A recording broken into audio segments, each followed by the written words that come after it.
De acuerdo. Muy buenos días, estudiantes. Espero que se encuentren todos bien después de este feriado del 1 de mayo, que por cierto no fue muy significativo para la actividad turística en el país. eh, y creo que las razones están sobrando ahí, ¿no? Luego ya lo comentaremos. Como les había manifestado desde la semana anterior, hoy tenemos un invitado especial, nuestro amigo y tocayo Javier Contreras. Él es asesor de la FEPSE, un asesor técnico de la FEPSE y que tiene una trayectoria muy importante. Entonces, con toda seguridad, lo que él nos comente esta mañana va a fortalecer nuestro aprendizaje, nuestra formación y es necesario que aprovechemos esta instancia. Javier, dentro de su agenda nos hizo un espacio, lo agradezco, se lo agradezco, lo había dicho ya fuera de cámaras, se lo agradezco y valoro mucho esa contribución. Entonces, las preguntas que se formulen, ustedes por favor levantan su mano y yo abro el micrófono para que ustedes puedan consultar ya luego de la presentación que haga nuestro amigo Javier, a quien le saludo. Un saludo fraterno desde la provincia de Manabí. Javier, casi todos estamos en la provincia de Manabí, los estudiantes y el profesor. Todavía estamos trabajando en modalidad en línea porque hemos tenido problemas con el fuerte invierno. Eh, entonces, vamos a permanecer así 2 semanas más y luego pues ya nos reincorporaremos a las aulas físicas. Mientras tanto, estamos utilizando este procedimiento que nos permite avanzar en el proceso de formación de nuestros estudiantes. Gracias por estar aquí, Javier. Entonces, te doy la palabra. Si deseas compartir algo, por favor, me avisas para pasarte la opción correspondiente. Gracias Perfecto, nuevamente. perfecto. Muchas gracias, Javier, tocayo, un gusto, eh, colega en el tema docente y también del sector turístico. Eh, Muchas gracias por esta invitación. Yo siempre me gusta estos espacios. Soy docente también, que ya me voy a presentar, pero me gustan estos espacios de ir a diferentes universidades y sobre todo con la juventud, ¿no? Con el presente del turismo de este país, ¿no? Y agradecer a la universidad, a la escuela de turismo de ustedes, ahí en la universidad de ustedes, y al grupo de estudiantes que están aquí presentes, ¿no? Eh, el objetivo mío es contarles evidencias que vienen pasando en este tema del turismo comunitario. Tengo una vasta experiencia en el proceso, entonces la idea es compartir esa experiencia, ¿no? Y también estoy gustoso de estar aquí porque uno aprende de todos y seguro saldré aprendiendo algo más de este proceso, ¿no? Listo. Luego voy a compartir, voy a compartir. A ver, Ya tienes la opción. sí, Correcto. Ajá. ya, listo. Ya, a ver. Una vez más, gracias por su atención. Voy a tratar de ser lo más directo para que se puedan ilustrar en este proceso que viene desarrollándose en el país y que el país todavía le da la espalda, ¿no? Que es el turismo comunitario. ¿Quién soy yo? Mi nombre es Javier Contreras, tengo un doctorado en desarrollo turístico en la Sorbona de París. He trabajado y ya estoy por cumplir 30 años trabajando en el sector de turismo. He empezado como guía, bueno, tour leader, guía, tour operador, responsable de proyectos, consultor. eh, He trabajado en diferentes áreas de la guianza como guía ornitológico vinculado a comunidades, eh, docente, investigador y estoy en el mundo empresarial. También hago empresa como tour operador y como formador. Actualmente tengo una incubadora para emprendedores que se llama Lava Emprende, que tiene un vínculo con la FETSE, es el proceso que les voy a hablar, la Federación Plurinacional de Turismo Comunitario del Ecuador. Como decía Javier, el docente de ustedes, yo estoy desde el inicio de FETSE, desde los años 90 he trabajado con comunidades, apoyándoles en el tema de turismo en diferentes sectores, ¿no? Y desde el 2001 que FETSE empezó a estructurarse, he estado apoyando en diferentes procesos, ¿no? Tengo una formación académica en la Universidad de la SUAY como licenciado en turismo y guía superior de turismo. He hecho diferentes cursos como guía naturalista para diferentes áreas protegidas y guía ornitológico. Y me he formado en Europa, precisamente en Francia, en desarrollo de territorios a través del turismo sostenible. Una licenciatura, una maestría en e-marketing eh, en Francia igual. Y he hecho este doctorado ya ha pasado algún tiempo, ya más de casi 10 años, sobre estos temas de desarrollo de territorio, identidad, poblaciones locales y nuevas tecnologías, ¿no? Y siempre he estado vinculado con la operación turística, la docencia y sobre todo con FETSE, ¿no? En la asesoría. Hoy estamos con un pie más en Quito y desde ahí nos movemos a diferentes lugares. Justamente siempre estamos desplazándonos en comunidades. Tenemos un proyecto grande de difusión digital y de vinculación de redes de emprendedores de turismo y este proceso de incubación, ¿no? Entonces, la idea es contarles un poco en qué contexto se desarrolla esto del turismo comunitario en Ecuador, que es, que está todavía no se lo entiende, ¿no? Y sobre todo lo preocupante es que desde el sector público no se lo entiende y no se lo quiere ver, ¿no? Se lo da a la espalda, ¿no? Y es un tema que vamos a hablar. La idea es contarles ese histórico, ese contexto, eh, las dificultades que los emprendedores de que optan por este modelo de gestión, porque no es una obligación optar por este modelo, no es que están obligados a desarrollar a este tipo de turismo, este modelo de gestión. Pueden hacerlo el privado también, y muchos lo hacen, siendo de pueblos y nacionalidades, y no es exclusivo para pueblos y nacionalidades, ¿no? Y la idea es contarles eso y también mostrarles que esto no es solo un tema de militancia. Eh, si trabajamos en este modelo de gestión de turismo comunitario y lo apoyamos, es porque vemos un potencial enorme, ¿no? Con evidencias a nivel país. Y un sector que puede al país darle una diferenciación y una ventaja competitiva con sus otros competidores en la región. Porque cuántos pueblos cañaris, cuántas nacionalidades andoas, cuántas nacionalidades achilas hay en el mundo, solo en Ecuador, ¿no? Y así les puedo hablar de las 15 nacionalidades y 18 pueblos reconocidos por el antiguo CODEMPE, ¿no? Y hay muchas otras cosas más, y el Ecuador sigue como destino, como planificación turística, sigue dejando de lado ese recurso excepcional.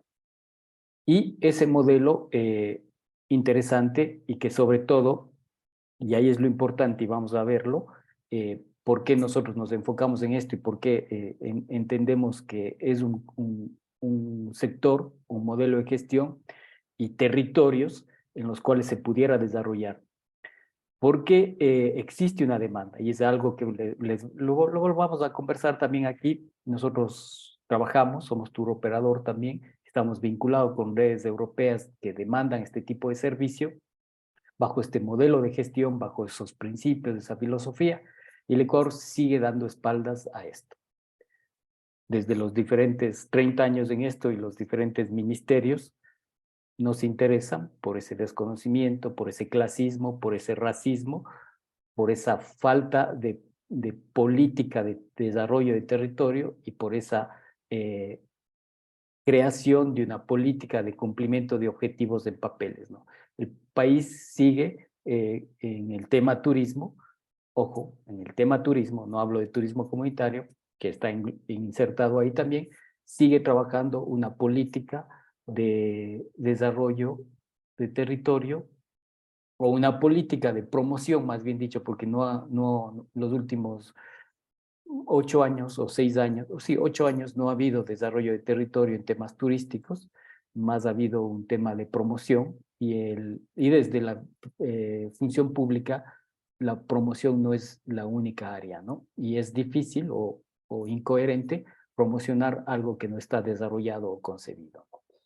Listo, entonces con esta introducción y si hay preguntas, no hay ningún problema, podemos hacerlo mientras vamos conversando, tengan toda la confianza de hacerlo y así podemos ir nutriendo más que yo sacar información e información, ¿no?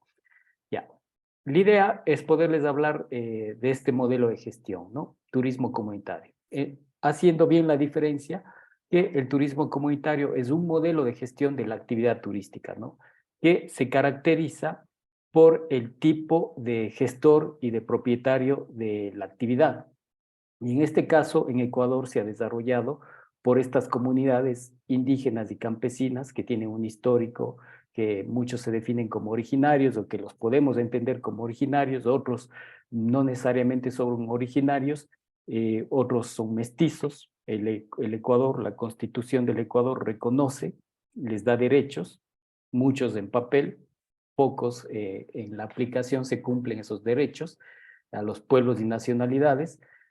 Hay que recordar, y esto viene también con el tema del rol del Estado, ¿no? Hay que recordar que el Ecuador es uno de los pocos países que en su constitución reconoce 3 sectores a nivel general, ¿no? Lo público, lo privado y lo comunitario en la constitución. Y también reconoce la autodeterminación. Cada individuo tiene derecho a autodeterminarse como él crea correspondiente en cuanto a un grupo étnico al cual crea pertenecerse, ¿no? Y eso existe y es una lucha, es un proceso, estas comunidades, estos grupos humanos lo hacen así, ¿no? Yo no me pertenezco y no me reconozco como indígena al 100% por cuestiones culturales, porque vengo de un proceso mestizo. En mi sangre hay varios genes, libaneses, europeos, cañaris, eh, españoles, y yo personalmente como individuo, y esto les cuento porque para que entiendan mi enfoque y mi posicionamiento, ¿no? Yo me identifico como un mestizo en donde hay varias culturas. No soy de una sola cultura, he podido vivir en varios países, he tenido varios procesos en mi vida y mi identificación es esa. En los espacios en los que me he ido vinculando, he podido irme impregnando de esas diferentes culturas, aspectos que me han parecido positivos, que me han enriquecido, que creo que me proyectan, los voy tomando y los voy vinculando. Y yo les cuento esto y a mis alumnos y las charlas que doy, siempre planteo eso, ¿no? Y creo que es uno de los problemas que tiene el Ecuador como país, como sociedad, y eso se refleja también en el hecho de la gran dificultad que tenemos a desarrollarnos turísticamente, ¿no? Levántense un día, mírense al espejo y díganse y siéntanse quiénes son.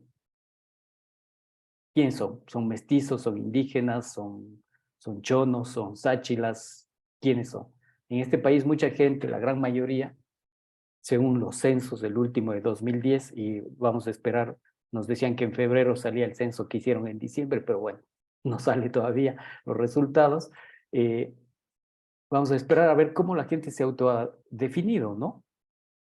Entonces, yo sí les invito a hacer eso, y más ustedes como gente que está preparándose para planificar los territorios, para el desarrollo turístico, para gestionar, que es ahí donde está la gran debilidad de este país, ¿no?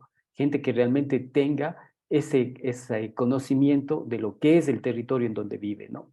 Porque estamos tratando de emular situaciones que se dan en otras realidades para ser competitivos y nunca lo vamos a hacer. Yo llevo 30 años haciendo estudios, analizando, y cada vez vemos que nos va mal por eso, porque tratamos de ser pueblos mágicos, porque tratamos de ser riberas del Pacífico, porque tratamos de ser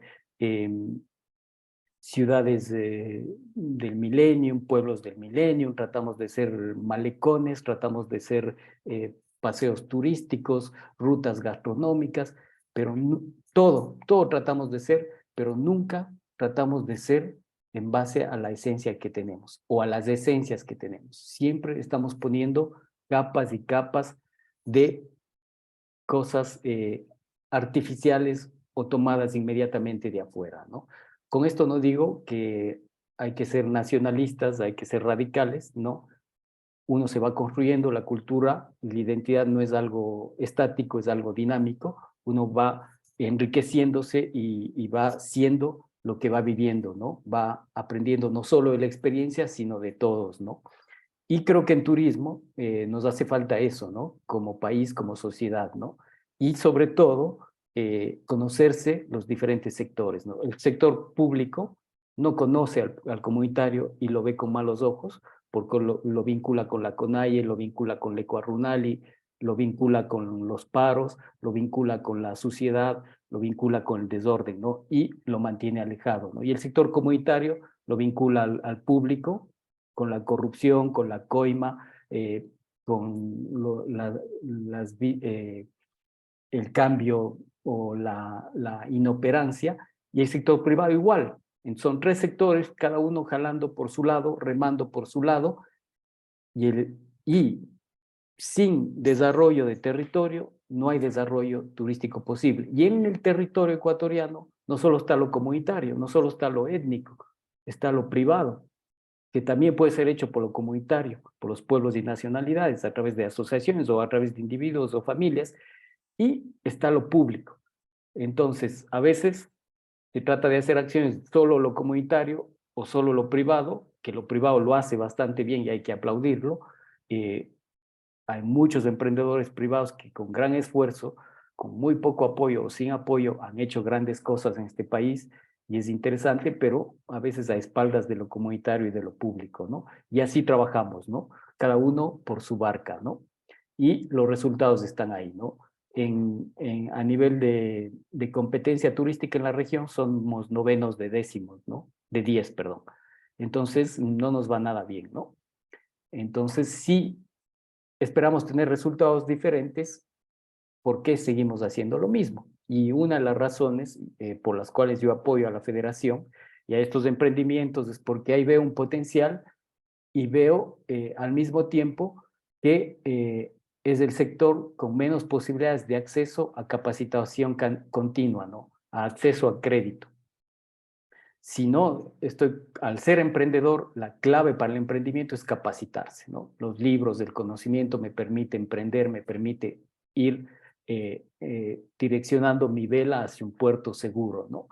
Y hay recursos, hay potencialidad, pero no hay ese proceso continuo de capacitación, ¿no? Entonces estos emprendedores están a la deriva, ¿no? Y segundo, como sector comunitario, las posibilidades de acceder a un crédito son mínimas o ínfimas, o por decirlo nulas, y si no hay un proceso de capacitación, no hay procesos, difícilmente se puede acceder a créditos, o cuando se accede a créditos, esos créditos no son invertidos de la forma profesional y técnica que debe hacer, ¿no? Y ha existido aportes, les hago este contexto un poco largo para que luego vayan entendiendo estas conceptualizaciones de dónde van saliendo. Ha existido aportes históricamente, desde los años 80, incluso hasta hoy en día, de subvenciones de ONGs, organizaciones no gubernamentales, cooperación internacional, española, japonesa, de todos los países, ¿no? Para este tipo de emprendimientos, ¿no? Para lo comunitario. También aportes del sector público, como los gobiernos autónomos descentralizados, pero y sumas enormes, ¿no? Sumas enormes. Estamos justamente desde hace algún momento cuantificando, haciendo un mapa, una línea de tiempo sobre esto, para que nos demos cuenta como país que no es una cuestión de que no tenemos recursos, ¿no? Es una cuestión de que no sabemos invertir esos recursos, tanto humanos, técnicos y financieros, ni se diga, ¿no? Pero esos procesos se han hecho a través de crear equipamiento, instalaciones, a veces infraestructura, pero jamás capacitación continua adecuada. Y les doy un ejemplo. Cuando hablamos de turismo comunitario, si ustedes le preguntan a la regional de turismo ahí en Manabí, y por cierto, me hubiera encantado que esta charla sea presencial, estamos trabajando ahí con la gente de San Vicente, con la gente de Jipijapa, Huancavilca, también trabajamos con varios emprendedores allá.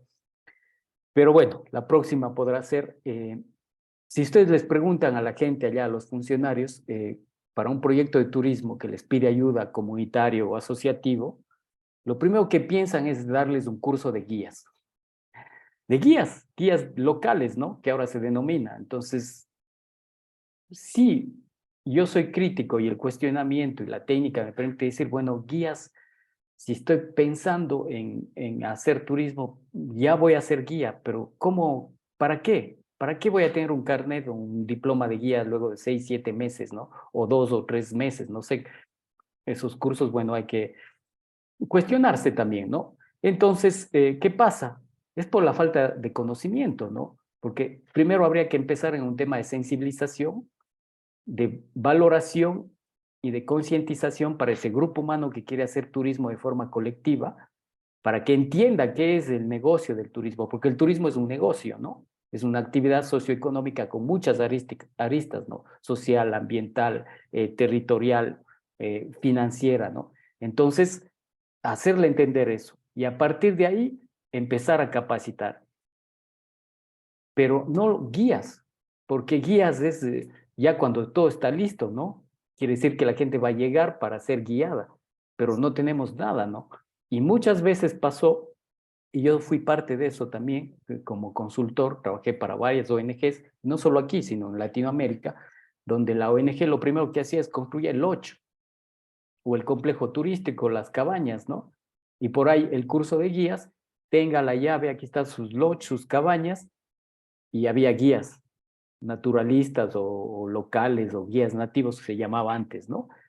Pero no había administradores, no había gestores, no había contables, no había financieros, no había planificadores, no había gente que maneje el tema gastronómico, el economá, absolutamente nada, ¿no? Guías y un lodge bonito, ¿no? A los 6 meses había una batalla campal ahí, entre comillas, entre la comunidad, para ver quién se queda con lo que más pueda, ¿no? Porque no saben cómo hacer llegar los turistas, no saben cómo financiar, no saben cómo hacer un plan de marketing, no saben absolutamente nada, saben guiar. Y eso en papel, ¿no? El turismo en este tipo de proyectos empieza por ahí, ¿no? Curso de guías, y si hay recursos, una cabaña, un baño, ahora hay menos recursos, llegan menos, pero cuando llegaba, y mucho de petroleras, de ONGs, de fundaciones, de mineras ahora, varias, para dorar la píldora, te damos una infraestructura o te damos un equipamiento, una instalación y un curso ahí con el ministerio, con una universidad, y bueno, luego allá tú verás cómo haces, ¿no? Y eso le pasó a todos, ¿no? Le pasó a Ñangu con sus 2 lochas en Napo Wildlife Center y al Cultural Center, a todos, absolutamente a todos. Entonces, es necesario que cambiemos esa forma de pensar, que pensemos en desarrollo de territorio. Y una de las claves acá es que estos emprendedores, ya sean comunidades, pueblos, nacionalidades, privados, asociativos, según el modelo que ellos deseen, no piensen primero en construir una infraestructura, sino en sensibilizarse. ¿Para qué? Para entender si realmente están dispuestos a seguir por ese modelo de gestión, que es el comunitario, o si no, vayan por el privado, porque no es que porque soy pueblo o nacionalidad o me autodefino como tal o nací en una zona rural, estoy obligado a hacer este modelo de gestión. No, la Constitución le permite a ese individuo hacer negocio, emprender y vivir como él crea conveniente. Y eso también nosotros como urbanos, como mestizos o como nos definamos, como público, como privado o comunitario, tenemos que entender eso, ¿no? Hay muchos emprendimientos de gente de pueblos y nacionalidades que lo hace de forma privada y perfecto, y a veces funciona más. ¿Por qué? Porque sí es una fortaleza trabajar de forma colectiva, pero también hay mucha más complejidad trabajar de forma colectiva que individual o familiar o asociativa. ¿Por qué? Pues son muchas más cabezas tratando de entender y tratando de establecer procesos y de llegar a objetivos, ¿no?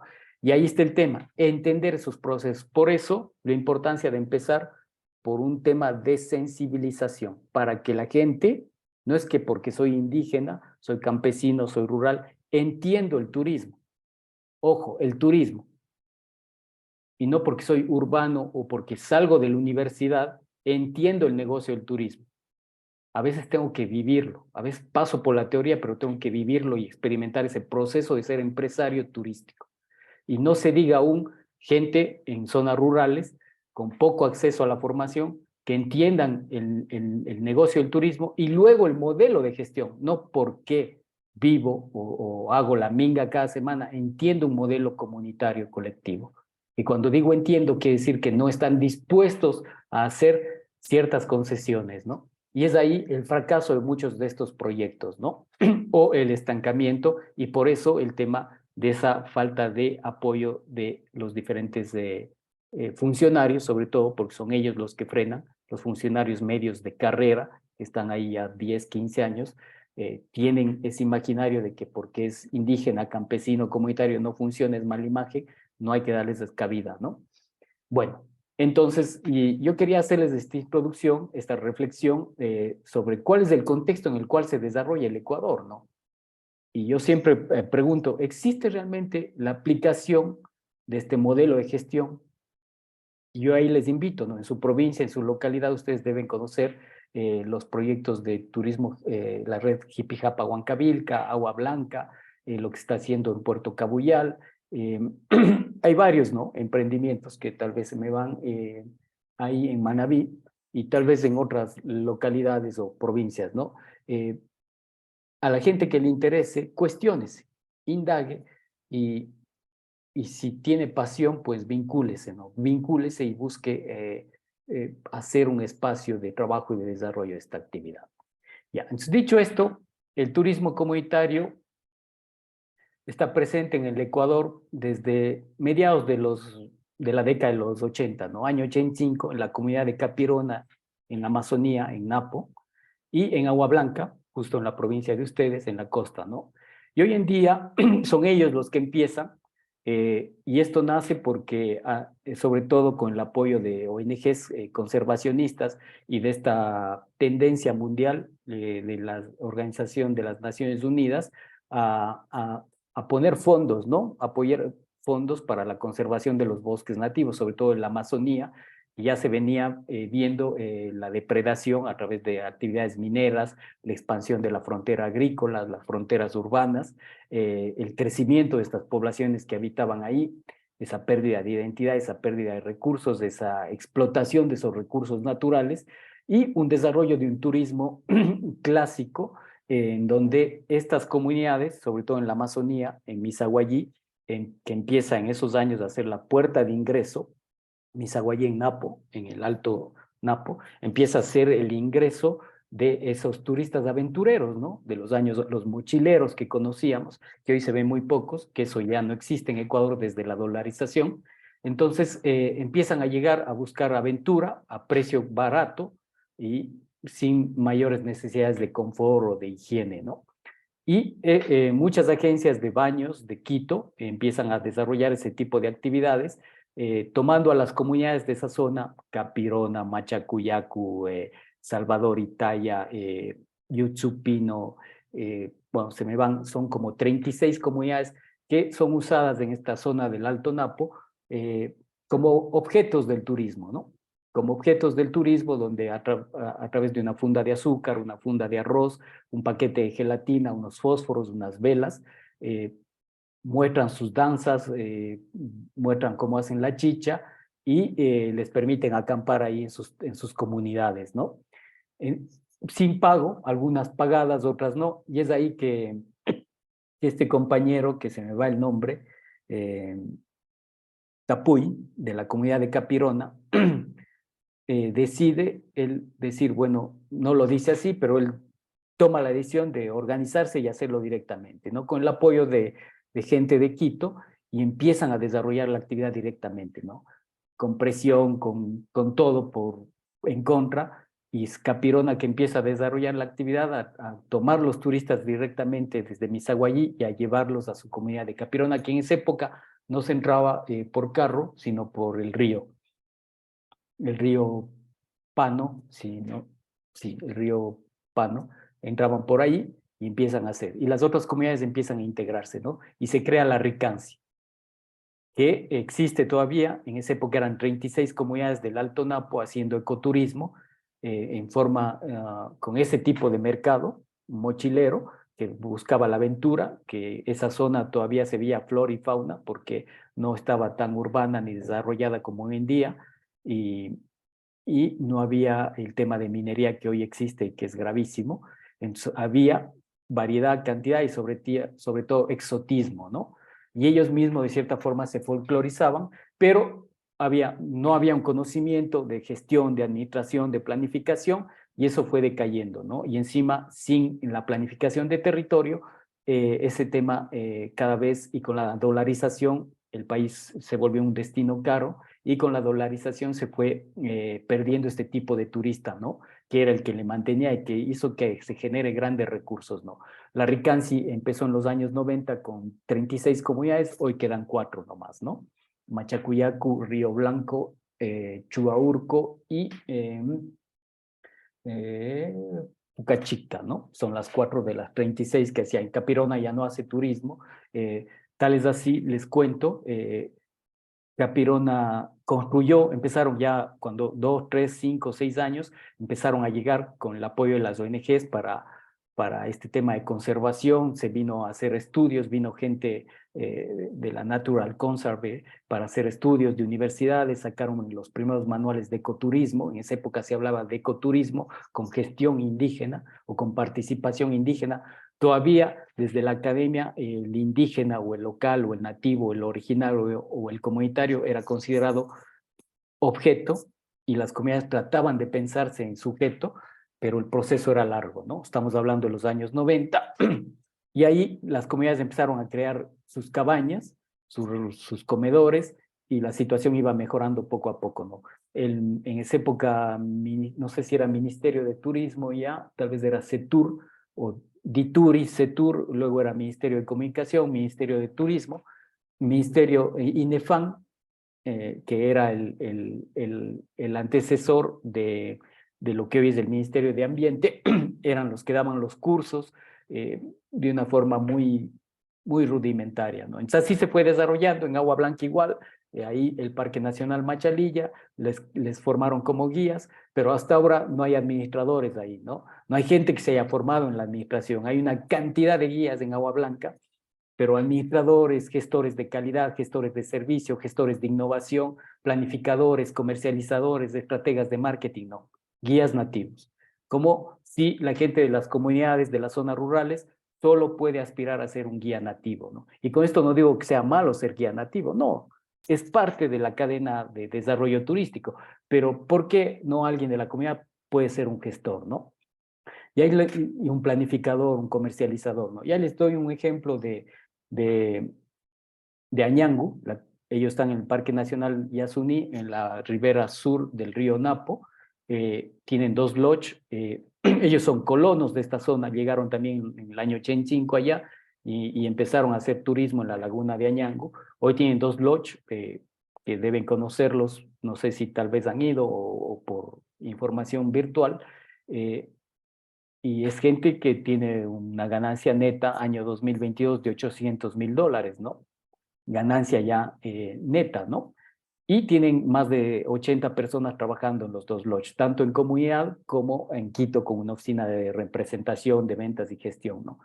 Y recién hay 6, luego de casi 30 años de trabajar, recién hay 6 de la comunidad que están en la gestión. Ha tomado tiempo, ¿no?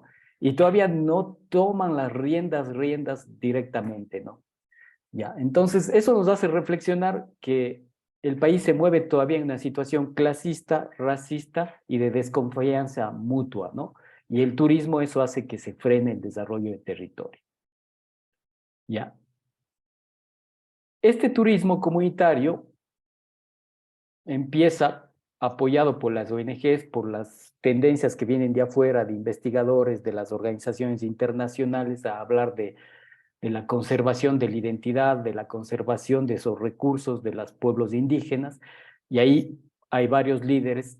Tarquino Tapuy es el que empieza en Capirona, que hoy ya no vive más en Capirona, porque fue uno de los más decepcionados de la organización comunitaria, trabaja de forma privada.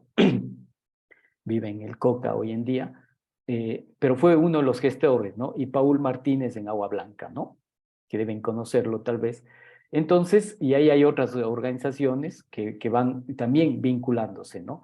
Pero este concepto que ha ido construyéndose, que es un concepto en construcción continua, se basa en ese momento en 4 ejes. ¿Por qué hacer turismo comunitario? Y esto nace desde los investigadores, desde las ONGs, ¿no? Es necesario conservar y defender el territorio, pero siempre con una visión de que la comunidad del nativo es objeto. El que vive ahí es objeto, no es sujeto. No está en la capacidad de decidir qué conservar o cómo conservar, ¿no? O sea, simplemente nada se toca, ¿no? Y ahí se vienen creando las áreas protegidas contra quién, ¿no?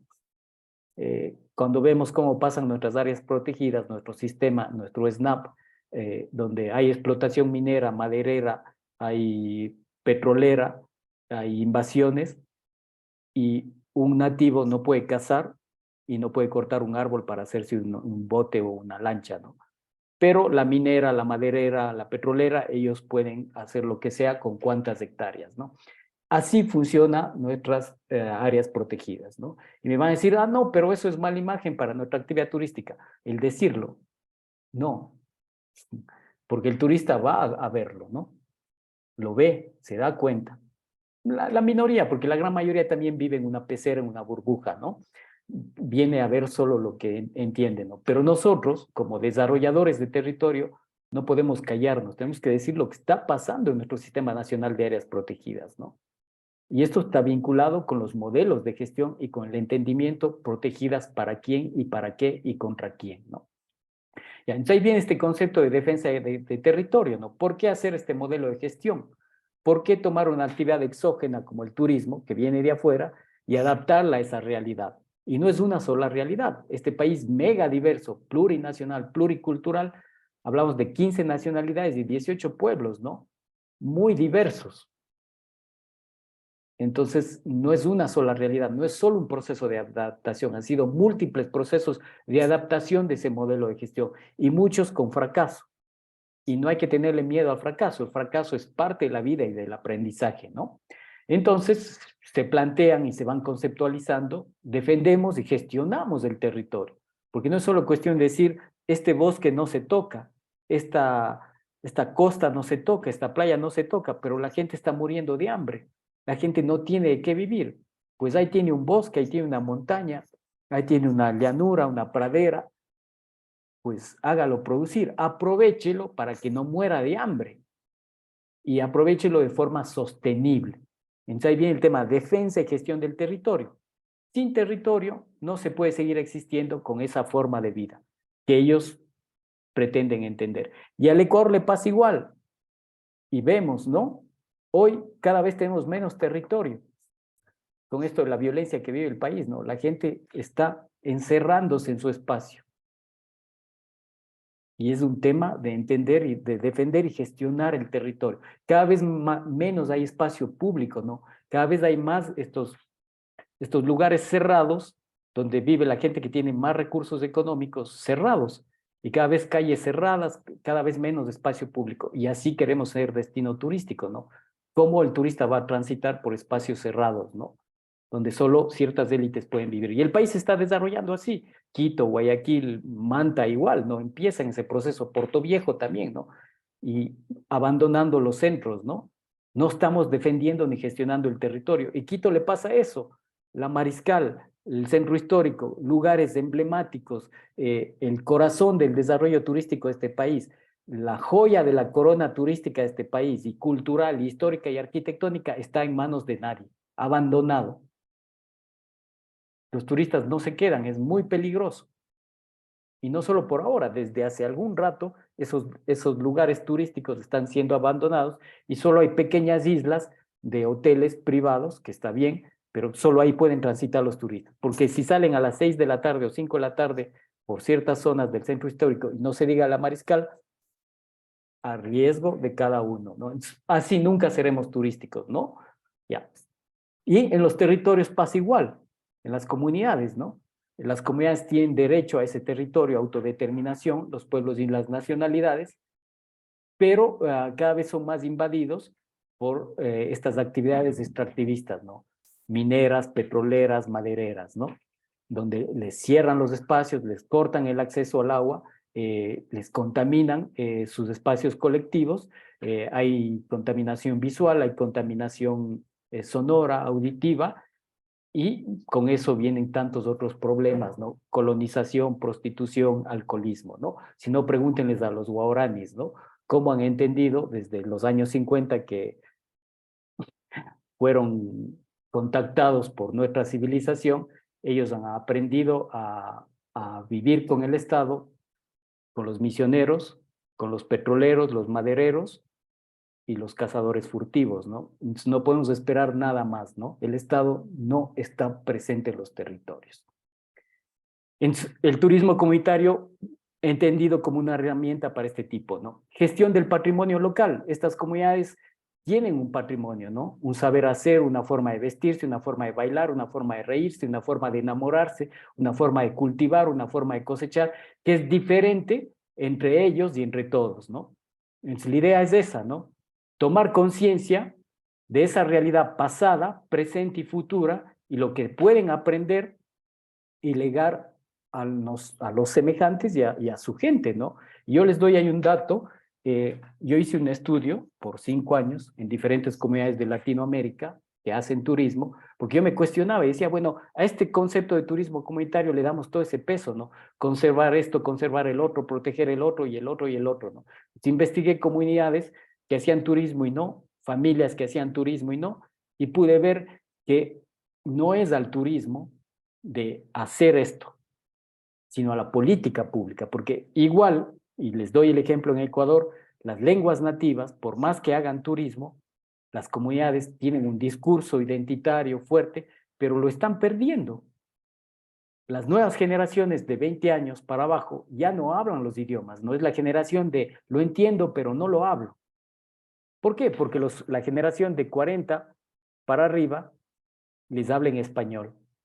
La radio está en español, los medios están en español, el internet está en español, la educación está en español. Entonces, este muchacho, ¿para qué va a hablar su lengua nativa? Le da pereza y encima tiene vergüenza en un sistema de castas racista en donde se le van a burlar, ¿no? Y el papá o la mamá dice, yo no le hablo el quichua o el idioma nativo o maternal porque yo tengo un acento en el español y se me burlaban, me hicieron bullying, ¿no? Y no quiero que sufra lo mismo. Entonces, miren la incidencia que tenemos en eso, ¿no? Hasta el día de hoy. Entonces, ese patrimonio, y ahí habrá que entender qué nomás ellos entienden como patrimonio. No es a nosotros de decidir, ¿no? No es al Instituto de Cultura y Patrimonio, ¿no? Sino ellos, ¿qué? La vestimenta, que toda esa vestimenta andina es la suma de cosas que nos vienen de España, ¿no? De la colonia, de la república, pero ellos lo han tomado como propia, ¿no? Entonces, ahí hay que entender eso, ¿no? La alimentación, la forma de la alimentación y muchas de las recetas o de las formas de alimentarse también nos vienen de la colonia, ¿no? Entonces ahí digo, la cultura no es algo estático, es algo dinámico que va forjándose en los procesos y en los vínculos, a veces dolorosos, como en la vida de todos, pero es así, ¿no? Entonces ahí viene el tema. ¿Qué de eso lo clasificamos, lo establecemos como patrimonio? Tenemos conciencia pasada, presente y futura, lo conservamos y lo seguimos haciendo, no solo para el turista, sino porque es importante para ese grupo humano, ¿no?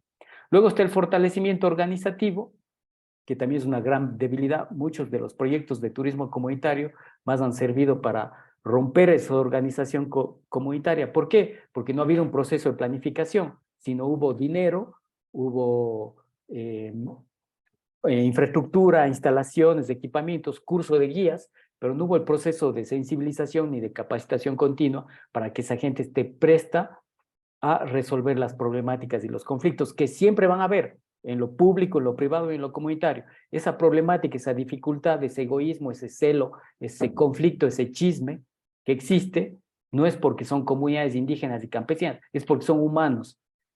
Si no se entiende que eso va a existir y no se prevé a través de la planificación y la acción, pues se crea el caos, ¿no? Y encima, si no hay esa capacitación continua, pues no pasa absolutamente nada, ¿no? Hay ejemplos, sí, que funcionan porque han ido corrigiendo en la marcha, que están corrigiendo en la marcha, pero el Ecuador tiene graves problemas ahí, ¿no?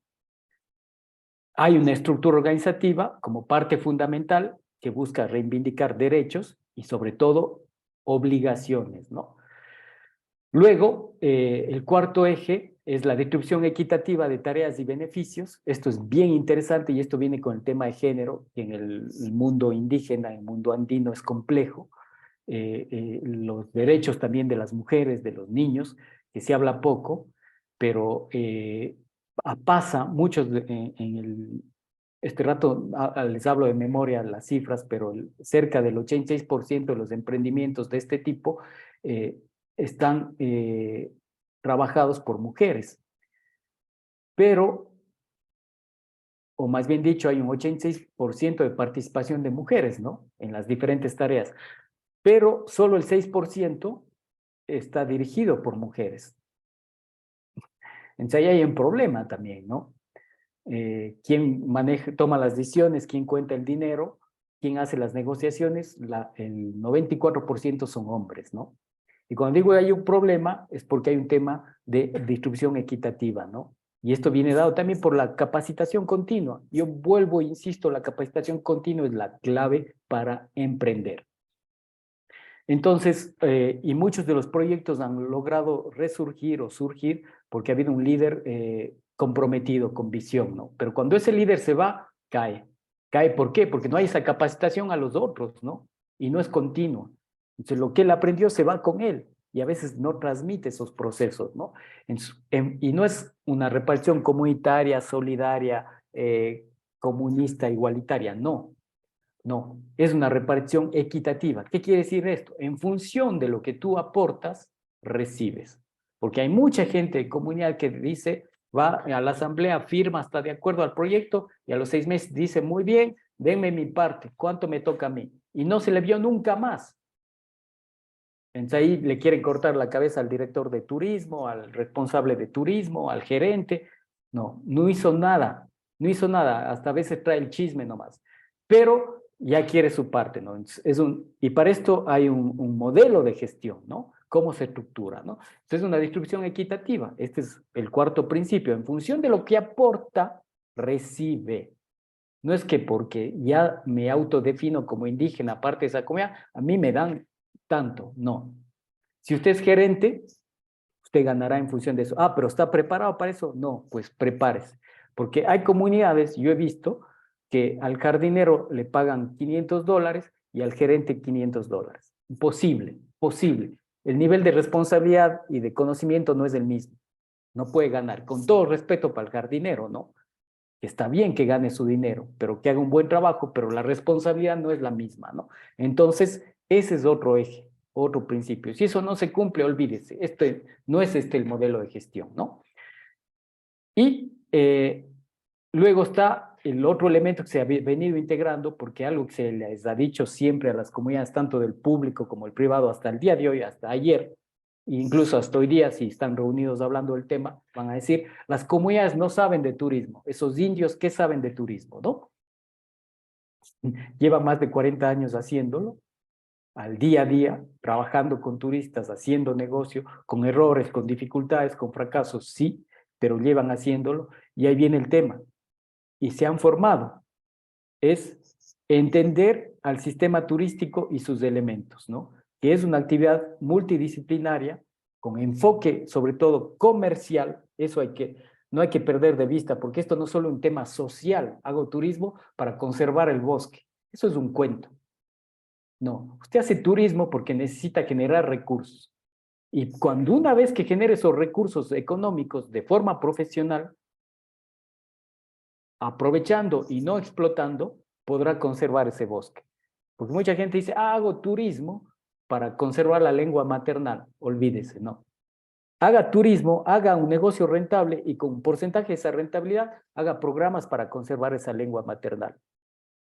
Hago turismo para pagar el sueldo de la directiva, si quiere, pero si no tiene un plan de manejo empresarial, no va a pagarle ni un centavo porque no va a haber nada de dinero, ¿no? No va a poder manejar ese sistema turístico, ese proyecto turístico. Y ejemplos hay muchos. Esto no estoy hablando yo de memoria, estoy hablando con 30 años de evidencia, ¿no? De levantar información sobre esto, ¿no? Entonces, estos son los 5 ejes que sustentan este modelo de gestión de turismo comunitario Ecuador. A nivel Latinoamérica existen otros modelos, se habla también de turismo comunitario en Perú, en Bolivia, hay diferentes redes, pero hay variantes y está bien. No hay nada, no hay un solo modelo de turismo comunitario. Hay varios modelos y acá les voy a mostrar cómo ha venido derivando esto, ¿no? Por la necesidad, ¿no? Y luego hay unos principios que se han ido estableciendo y no es que en el año 85 nos sentamos todos y dijimos estos son los principios, no. Esto es un proceso de ir viendo qué está pasando en los diferentes emprendimientos, ¿no? Entonces esos principios se basan en esos ejes y para hacerlos en la práctica esos ejes se habla de que el turismo comunitario es parte integral de esa actividad cultural, agrícola, artesanal y productiva, y reúnen respeto por el medio ambiente a diferentes actores rurales, ¿no? Agricultores, artesanos, pescadores, obreros, jubilados, madres de familia, jóvenes, a todos los que están ahí, porque forman parte de esa actividad, ¿no? Con la oferta gastronómica, la oferta cultural, con la gestión, con la administración, con la planificación, ¿no? Ese actor de la vida, el anfitrión debe dar a conocer a través de él su trabajo, su entorno y su vínculo con la tierra. Ahí hablamos de territorio, ¿no? Es pensado, organizado y animado por quienes viven de él. No es el Ministerio de Turismo, no es Javier Contreras, no es la ONG X, no es la universidad tal que le dice esto debe hacer. Apoya, da lineamientos, da asistencia, pero son ellos los que tienen que tomar conciencia y por eso viene esa etapa inicial de sensibilización. Si no están sensibilizados, esto nunca va a pasar, ¿no? Lo que se llama el empowerment, ¿no? El empoderamiento, que muchas de las 42 centros de turismo comunitario registrados por el Ministerio de Turismo, que es la figura jurídica que les dan, 18 ya no están activos, ¿no? Y muchos más ya no quieren hacerse por la complejidad que implica eso y por la falta de entendimiento, ¿no? Se practica por bien del intercambio, el respeto mutuo. El turismo comunitario debe ser un factor de desarrollo local, animando la vida en las áreas rurales, ¿no? ¿Y qué pasa? Muchas comunidades empiezan a desarrollar turismo y a los 2, 3 años empiezan a hacer cercas, ¿no? Muros, como en las ciudades. Porque dicen, no, no quiero que nadie vea, se ha vuelto peligroso, empiezan a ofrecer, a urbanizarse mentalmente, ¿no? Dicen, no, ya hacemos turismo, queremos ser como Puembo, ¿no? Como le pasa a Yunguilla, ¿no? Pues uno está en Yunguilla y a veces cree que está en una residencia de los valles de Quito, ¿no? Entonces se va perdiendo ese tema identitario de territorio, ¿no? Abierto y accesible para todos, y hay diferentes niveles, aunque no hay una categorización, pero hay diferentes niveles de precios en función de los servicios. El anfitrión es responsable de garantizar el origen y la calidad de los productos campesinos que propone, y eso es un tema que las comunidades están perdiendo el año, ¿no? Como se diría, ¿no? El semestre. Muchas de las veces se compra los productos en la gran surfaz, en los grandes comisariatos sí, grandes superficies de distribución, y nada se produce ahí, y nada se da de ahí. Viene pollo, viene las bebidas, todo de afuera y nada de ahí, ¿no? El anfitrión es, sí, ofrecer confort adaptado al hábitat local, eso es necesario también. Hay emprendimientos de lujo, de mediano nivel, de confort, pero adaptado, que el turista entienda y se sensibilice a eso, ¿no? Puede haber también el espacio solo para camping, pero atención con eso, ¿no? Porque en el país estamos llenos de zonas de campings, ¿no? Y es tener un llano mal cortado y ya, ahí ponga su carpa, ¿no? Soy zona de camping, ¿no? Y no es así. Es generar un espacio real con una norma técnica de lo que es las necesidades para acampar en cuanto a higiene, a servicios, a comodidad y confort, ¿no? En solidaridad con los campesinos del mundo, y por eso la FED se había trabajado en este proceso de vincularse con la TUSOCO de Bolivia, con la Red Tucum de Bahía en Brasil, RITA en México, Huella Gaucha en Argentina, Actuar en Costa Rica, y se había hecho una red interesante ahí con el apoyo de la OIT también, ¿no? Y sobre todo valorar esas identidades indígenas, campesinas, que comparten un estilo de vida, y busca cultivar lugares de resistencia y creación. Y atención, resistencia no es violencia, ¿no? Resistencia es reivindicar una identidad, reivindicar una necesidad, ¿no? Y hay formas para hacerlo, ¿no? Ya. Bajo esa realidad que yo les he contado, y les decía, este modelo de gestión no es algo que ya está ahí y escrito en piedra, va construyéndose, va evolucionando, porque viene de un proceso cultural bajo un entorno político, social, ambiental, presionado por el tema político, presionado por el tema económico, presionado por el tema extractivismo, presionado por ese desarrollo, entre comillas, del turismo, ¿no? Que se promociona solo ese turismo ejecutivo, cuando el mundo turístico no es solo eso, la demanda turística no es solo esa, y ya les quisiera terminar con eso, mostrándoles que esto sí corresponde a una demanda. Y ha habido hoy hemos identificado nosotros estos modelos alternativos de gestión de turismo. Atención, yo entiendo bien que ustedes hacen la diferencia entre modelo de gestión y actividad. El ecoturismo es una actividad, no es un modelo de gestión, porque el ecoturismo puede estar hecho por una comunidad bajo un modelo de gestión comunitario, pero doy la actividad de ecoturismo, observación de flora y fauna, de herpetología, de insectos, de lo que sea, ¿no? O aventura, o cultura, o convivencia. Esas son actividades, ¿no?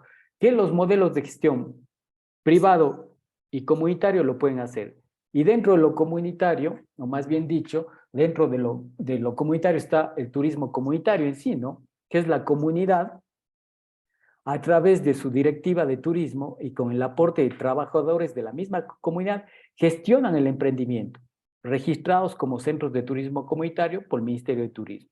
Muchos no lo están, trabajan de hecho, porque la normativa ha sido compleja. Recién en octubre 2022 se pudo actualizar la normativa, el reglamento para centros de turismo comunitario que estaba ya expedido en 2010, pero era obsoleto, y luego de 4 años de gestión se pudo ya inscribir en el registro oficial, ¿no? El nuevo. Pero todavía el ministerio no ha hecho su trabajo de decir, aquí está un nuevo. Lanzó una publicación de 2 horas y nada más, ¿no? No ha informado, la gente no sabe todavía, ¿no? Y la federación tampoco. La federación también tiene que hacer ese trabajo, ¿no? Entonces ahí, les decía, hay 42 registrados como centros de turismo comunitario ante 508 emprendimientos que se autodefinen como comunitarios. Muchos están como asociaciones de turismo y otros trabajando de hecho, ¿no? Y ahí vemos el tema, ¿no? Ante esa dificultad, a esa falta de entendimiento de qué es el modelo de gestión, las comunidades empezaron a pelearse y a trabajar como asociaciones, ¿no? Como grupos dentro de la comunidad. Porque la ley no se hace para que la gente siga, sino la gente hace, trabaja, ejecuta y luego la ley trata de marcar esas actividades que hace, ¿no? Así pasa. Ya, se va creando jurisprudencia, ¿no? Entonces, vieron a nivel país que existía esto de la economía social, popular y solidaria, y se creó la Superintendencia de Economía Popular y Solidaria, la SEPS, y ahí hay un reglamento de asociaciones de turismo comunitario, y hay 388 emprendimientos que están registrados ahí. Hay de todo, incluso taxis, hay de todo, ¿no? Que dicen taxis turísticos, lanchas turísticas, tiendas turísticas. O sea, ahí hay un trabajo fuerte de entendimiento para el Ministerio de Turismo por qué pasa eso, ¿no? ¿Por qué? Porque este turismo asociativo, que está bien, es una forma de organizarse dentro de una comunidad o fuera de una comunidad también. Un grupo de miembros de la comunidad, con el aval de esa Asamblea General de la comunidad, son propietarios y gestores del emprendimiento. Y en retribución cumplen con esos ejes que hemos visto y esos principios del turismo comunitario. Y están registrados como asociaciones de turismo comunitario ante la Superintendencia de Economía Popular y Solidaria. ¿Cuál es el problema aquí?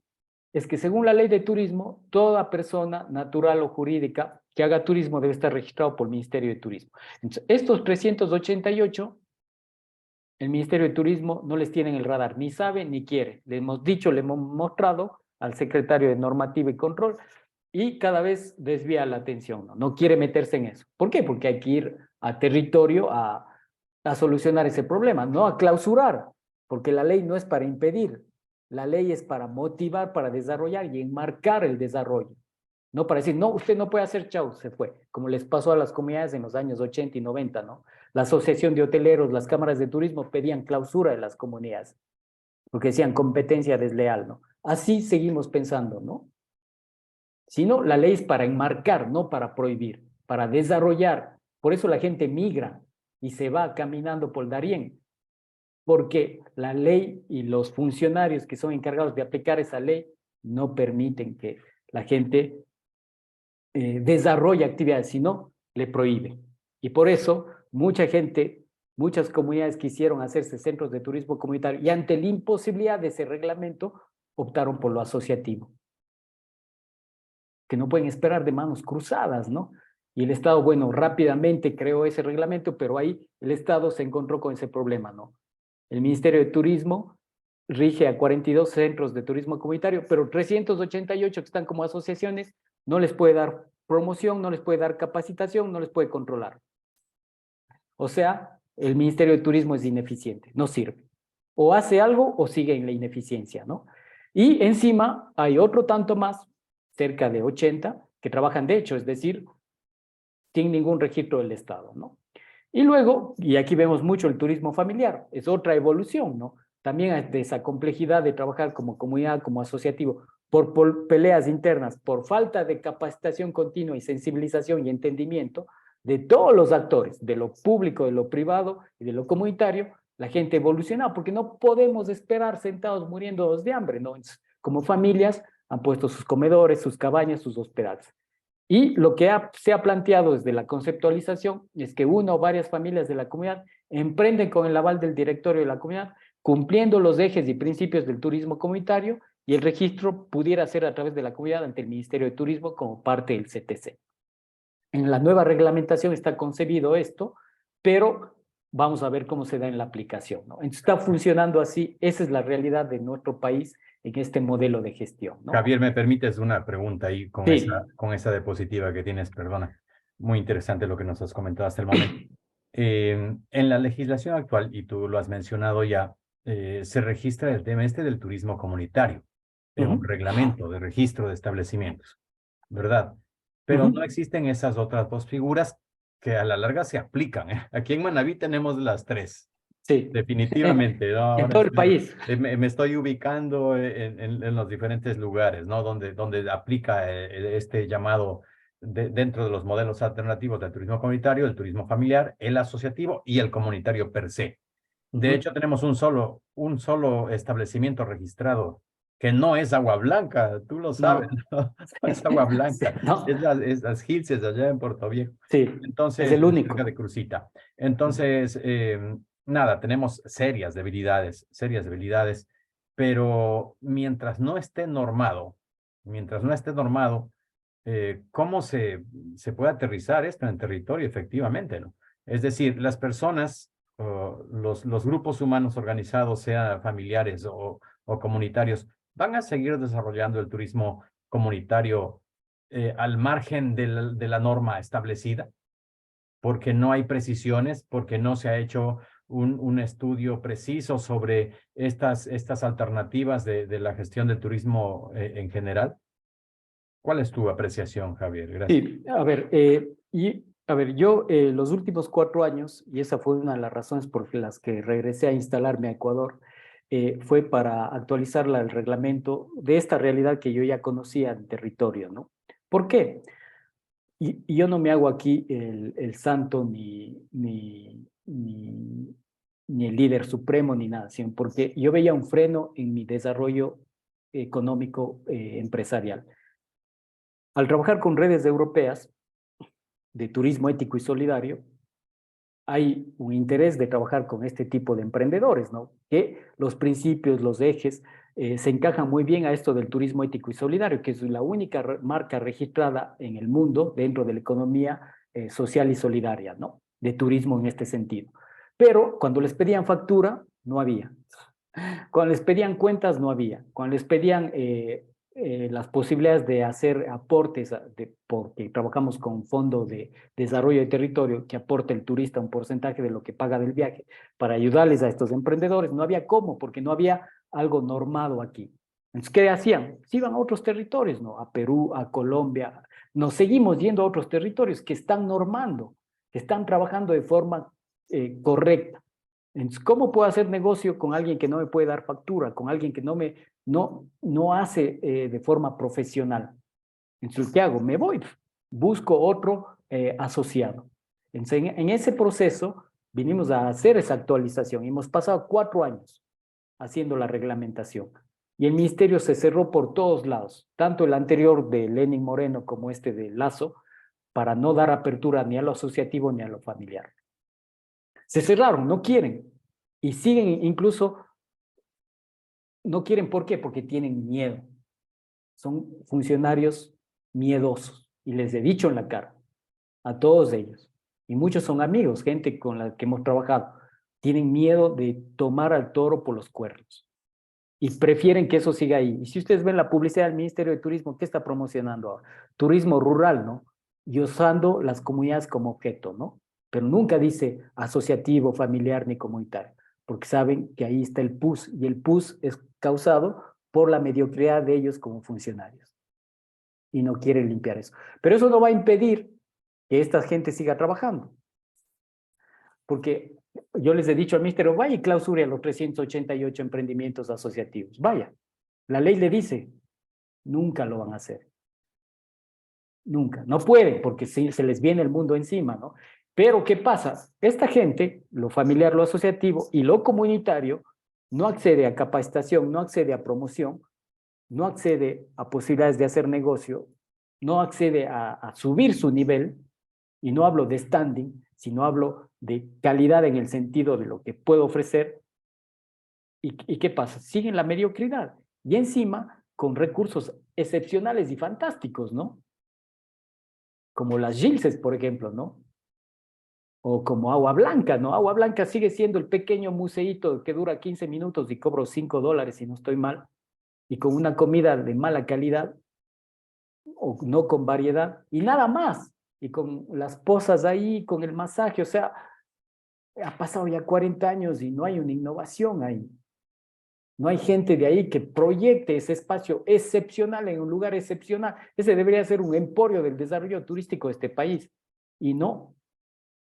Y no solo le responsabilicemos a Agua Blanca, no. El país ha fracasado ahí en Agua Blanca. Y se contentan y son felices. Dicen, recibimos 150,000 turistas al año. ¿Verdad? Y cobra $5 por un museo que dura 15 minutos y es lo más aburrido que hay. Obsoleto. Cuando ahí debería haber realmente una experiencia de lo que es la cultura manteña, actual y pasada, y no lo hay, con diferentes variedades de servicio, y no lo hay. Un lugar que el mundo entero quiera venir a ver, de la espóndilus, de todo. El señorío de Salongomé, ese es parte del señorío de Salongomé, y el Ecuador no se da por enterado y sigue pensando en el hotel 5 estrellas o en el malecón bonito con luces la noche, o la cascada, el pailón del diablo con luz, que eso lo hace el mundo entero, y cada vez que vamos a competir quedamos últimos. Pero algo excepcional como el señorío de Salongomé, nadie quiere desarrollarlo. Y ahí está, con las tunas, con Puerto Rico, con Salango, con Agua Blanca. Ahí está. Y si vamos más allá, ¿no? El Cerro Jaboncillo, en Puerto Viejo, ¿no? O sea, o sea, ¿qué más evidencia queremos para ponernos a trabajar como país? Y si vamos a lo de Jipijapa, Huancavilca, ¿no? Las 7 comunidades ahora hicieron el Festival del Choclo. ¿Qué apoyo institucional hubo a ese Festival del Choclo el fin de semana? Cero, cero, nada. Ni siquiera la publicidad de decir vayan a la comunidad de Chade al Festival de Choclo. Nada, absolutamente nada. No les interesa. Yo sí lo digo y les he dicho de frente, por clasismo, racismo y por ignorancia. La gente que está como funcionarios ahí es gente que viene de medios urbanos y que viene con esa idea de que lo rural, lo campesino no funciona, no sirve. Y seguimos tratando de construir artificiales con artificios y nos va como nos va. Entonces, la gente no va a dejar de hacerlo, lo va a hacer como pueda y mal, porque ustedes saben, y yo lo digo, en los estándares que llevamos, el servicio, la calidad de muchos de estos emprendimientos es malo. Y muchos de estos emprendimientos no cumplen los ejes y no cumplen los principios. Y no es solo responsabilidad de ellos. Muchos hacen grandes esfuerzos. es responsabilidad del Estado a través del Ministerio de Turismo y a través de los gobiernos autónomos descentralizados GATS, provinciales, cantonales, municipales y parroquiales, que tienen competencias por la descentralización turística, ¿no? Y ellos son una nulidad absoluta. El presupuesto de turismo del 88% de esos gobiernos autónomos descentralizados es para hacer la fiesta. Y los equipos técnicos que tienen son de una pobreza técnica enorme. Entonces, de gente que a veces 100% no conoce su territorio. ¿Cómo puede desarrollar el cantón Jipijapa? ¿Cómo puede desarrollar tal lugar, el cantón Muisne? ¿O cómo puede desarrollar Loreto si no lo conoce? Y segundo, tampoco sabe manejar la técnica de desarrollo de territorio. Entonces ahí es cuando yo digo, la capacitación continua es vital, vital, vital, porque si no, pasarán otros 30 años y yo me temo que esa es la acción en la que estamos, pasarán otros 30 años que seguiremos hablando de esto. Lamentablemente, hoy se dice que los hablantes de quichua o los rituales y cosas ahí, todavía lo hacen ciertas personas, pero en 30 años vamos a decir, vaya y vea eso en el Museo de Mindalae o en el Museo del Banco Central o de las culturas aborígenes. Se está perdiendo todo. ¿Por qué? Porque no hay una política pública. No es al turismo de rescatar eso, es la política pública y a la acción. En febrero sacaron esa ley de que la Guayusupina, la fiesta porque no es fiesta, es un ritual de la Guayusupina, de las comunidades naporrunas, del Alto Napo, y de muchas comunidades quichuas de la Amazonía, lo hacen, ¿no? Y ahora se está dinamizando en territorio. Pero los asambleístas declaran eso a través de un decreto de la asamblea, o un decreto, sí, no tengo bien el término, pero cuánto de recurso y cuánta de acción técnica se está haciendo para que ese ritual se siga haciendo en esos territorios. Por esa gente, ¿no? Y para esa gente, nada, cero. Entonces, esa es la realidad en la cual se mueve el país turísticamente, ¿no? Bueno, no sé si con eso respondo un poco la pregunta. El tema es que ojalá Sí, sí. mañana los estudiantes, la gente con más visión, tome esos lugares de poder de decisión y vaya bajo ese enfoque, ¿no?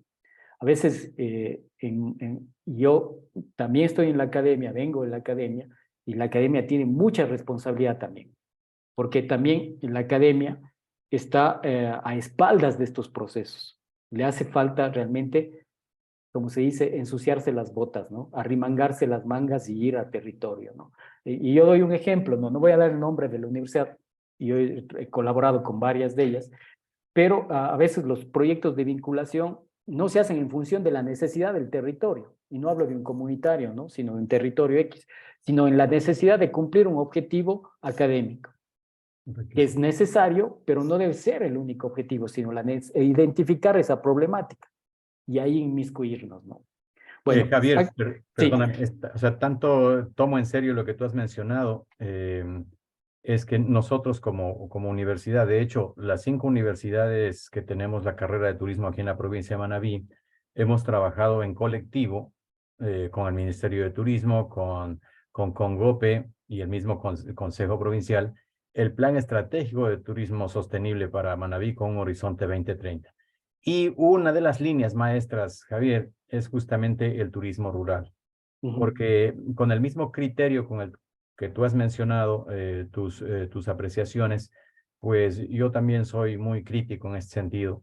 Hemos, eh, hemos demostrado que no se está asumiendo el rol de liderazgo y por ese motivo es que desde el Consejo Provincial nos han permitido que nosotros presentemos esta propuesta. Y te decía, específicamente en el tema de turismo rural, vamos nosotros a trabajar dentro de los próximos meses una estrategia provincial de turismo rural donde se conciban, donde se incluyan, se integren todos estos elementos y seguro hay otros elementos más que se integrarán, pero con la participación del sector rural, pues esto sí lo claro, hacemos desde escritorio y no, creo que por ahí va mucho de tu crítica que me parece acertada.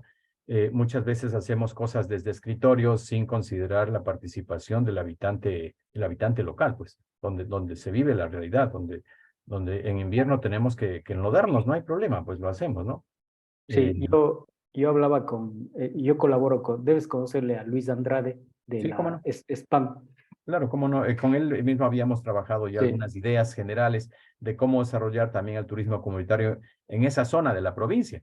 sí, Porque entonces hemos, todo aparentemente, bueno, excepto Isla Corazón, todo se estacionó en el sur de la provincia, pero sí tenemos pues lugares, sí tenemos claro, lugares potencialmente aprovechables para el turismo rural en general, Javier, en sí, general sí, rural. mira, hacíamos un recorrido con Luis en la provincia de Manabí y, y la ruralidad de Manabí, o sea, eso no existe en el mundo, no es de una excepcionalidad, ¿no? O sea, mar, campo y montaña con todas las variantes culturales que existen, ¿no? Que sí, que queda 2% del bosque nativo, sí, pero eso no debe ser un freno, ¿no? Más bien debe ser una motivación, ¿no? Es enorme el Manabí como un territorio rural, periurbano, o sea, es fantástico, ¿no?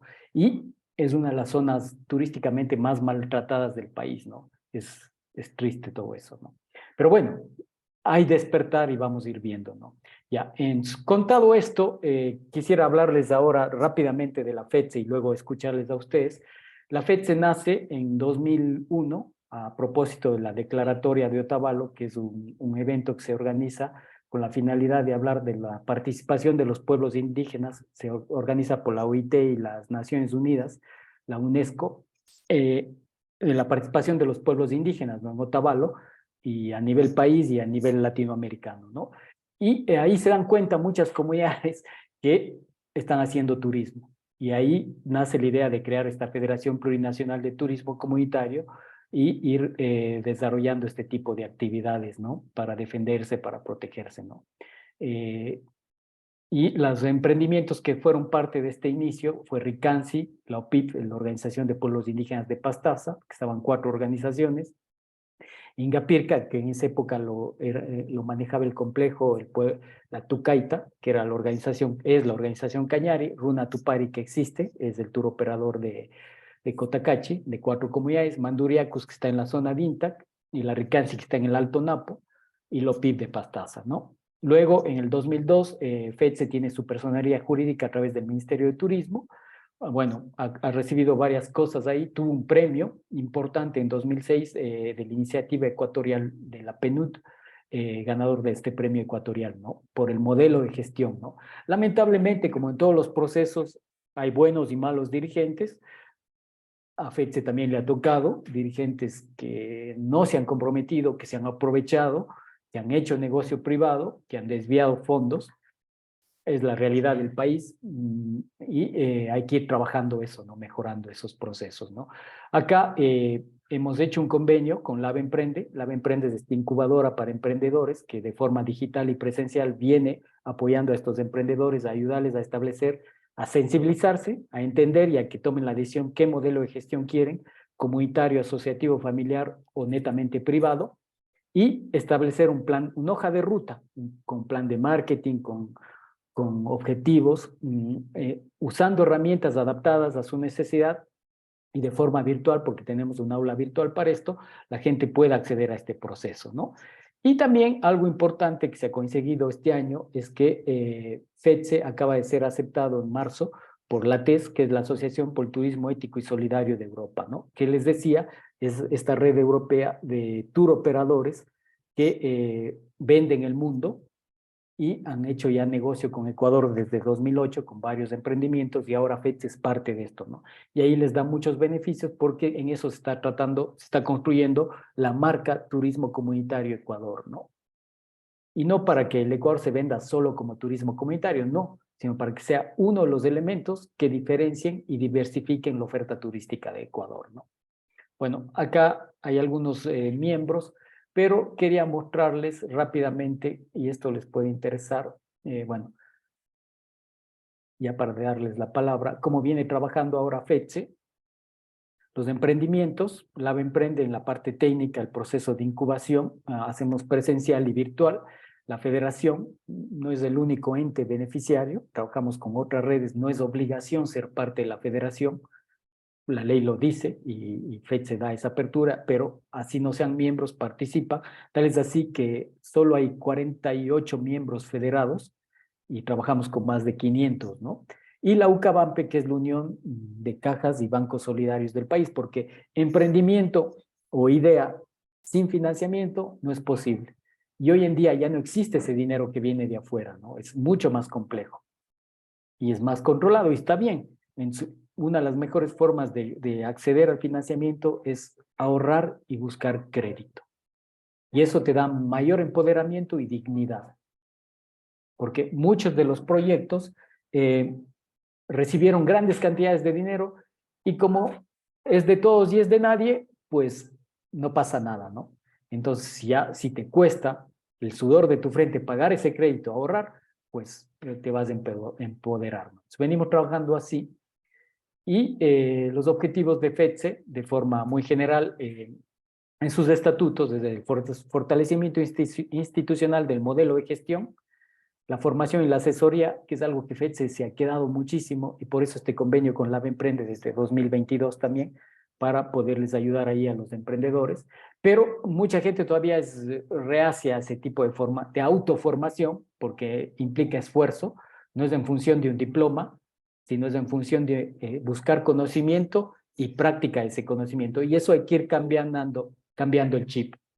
Y también la promoción y la comercialización. Por eso el vínculo con la TES, con esta red europea, porque estamos ya vinculados en sus plataformas para hacer negocio y para promocionar directamente, ¿no? A los que son miembros de FETSE o no. Y no solo, eso es lo importante, no solo es el tema turismo, porque hay mucha gente que es artesano, hace productos agrícolas, hace productos elaborados agrícolas, de conservas, de diferentes cosas. También con ellos estamos trabajando para que se vinculen, ¿no? Porque puede haber el hospedaje, la alimentación, la guianza, pero ahí hay alguien que hace mermeladas, ahí hay alguien que hace productos secos, ahí hay alguien que hace collares, hay alguien que hace teatro, hay alguien que hace música, y esta gente necesita capacitarse y vender. Entonces estamos trabajando de esa manera. Y yo sí quería también dejarles esta imagen, cómo viene trabajando Lab Emprende, FETSE, entendiendo el sistema turístico, ¿no? Desde territorio, que es el espacio donde se genera la actividad, los diferentes territorios, la demanda. Si no hay demanda, no hay turismo. Y acuérdense qué pasó en la pandemia, nadie vino, no había turismo, y ahora si no se controla la inseguridad, nos va a pasar igual, vamos a vivir una tercera ola de confinamiento, y ya lo están viviendo mucha gente. Y miren, ustedes mismos ahora están en la virtualidad. La comunidad anfitriona, sea o no gestora de la actividad turística, la gente debe estar sensibilizada a la actividad turística. Si no, miren lo que pasa en Europa con este concepto que se me va, la gentrificación, pero sobre todo la turismofobia, ¿no? En Barcelona, en París, mucha gente está harta de la actividad turística masiva, está en contra porque no se beneficia, solo tiene el lado negativo.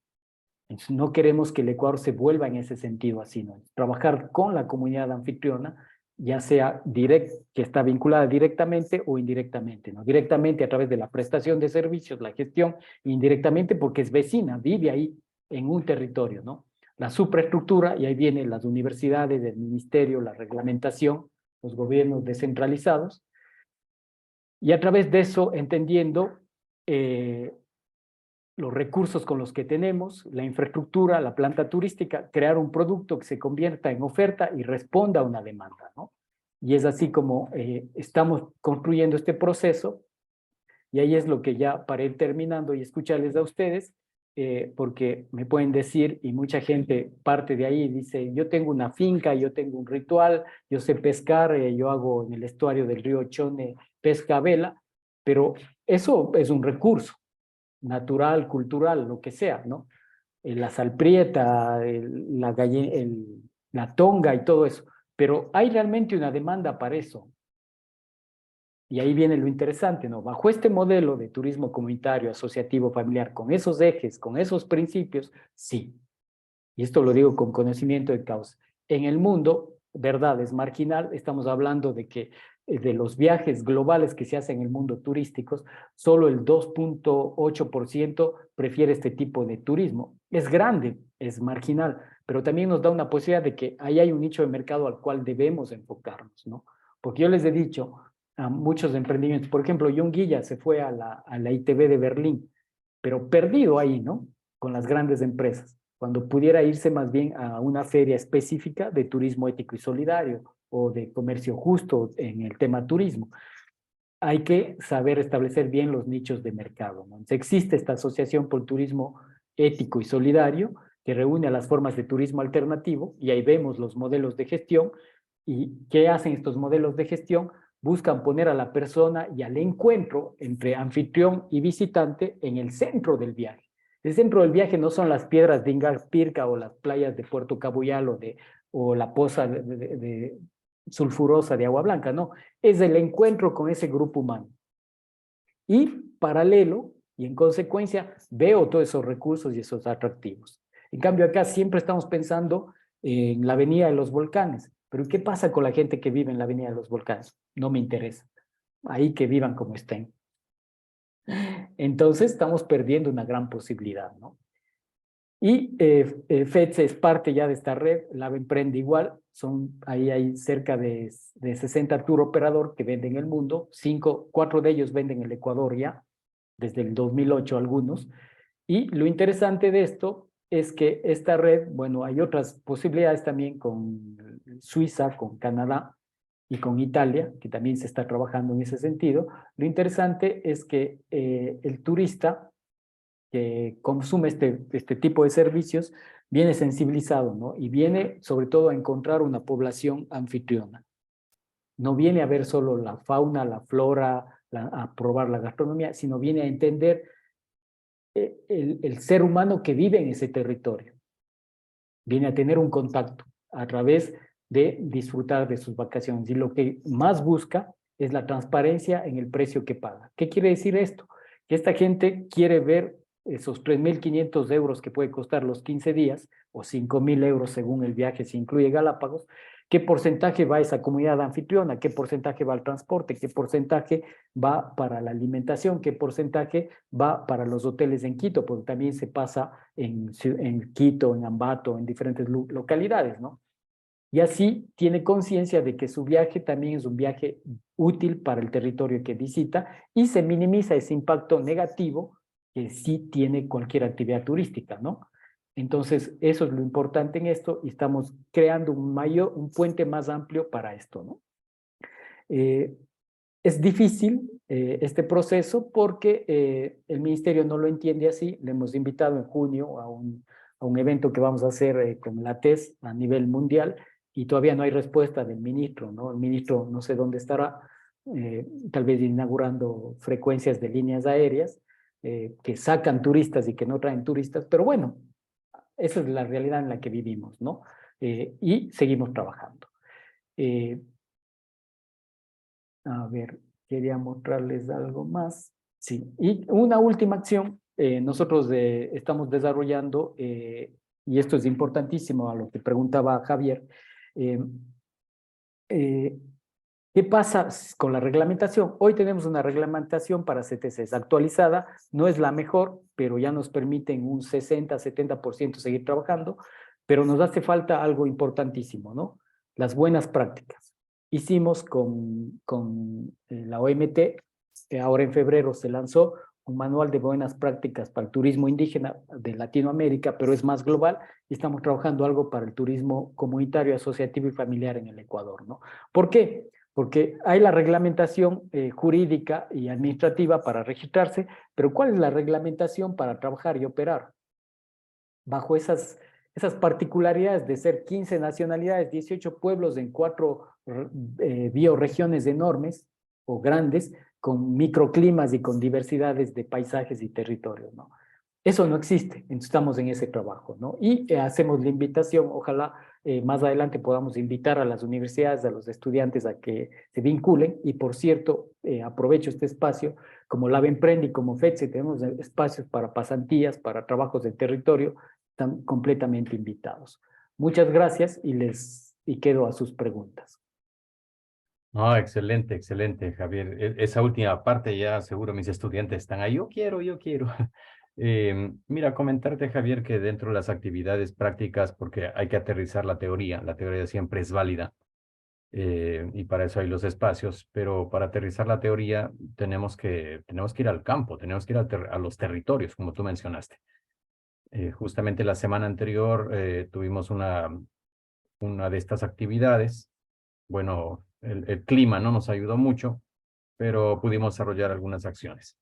Y, y los estudiantes, dentro de su planificación curricular, se prevé que desarrollen voy a decir, un trabajo integrador.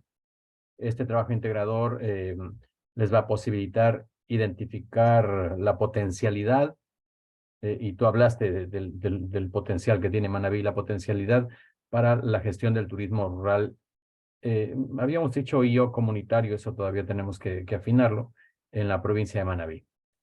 Para esto, seguramente tú tienes ya experiencia sobre este particular.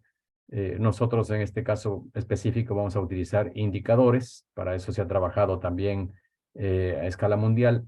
Tenemos factores clave de éxito que espero que también puedan incluirse ya en nuestro estudio durante este año. Y, y con toda seguridad te comentaremos los hallazgos, porque los estudiantes tienen libertad para elegir sitios que actualmente son eso, únicamente sitios, pero no son sitios turísticos.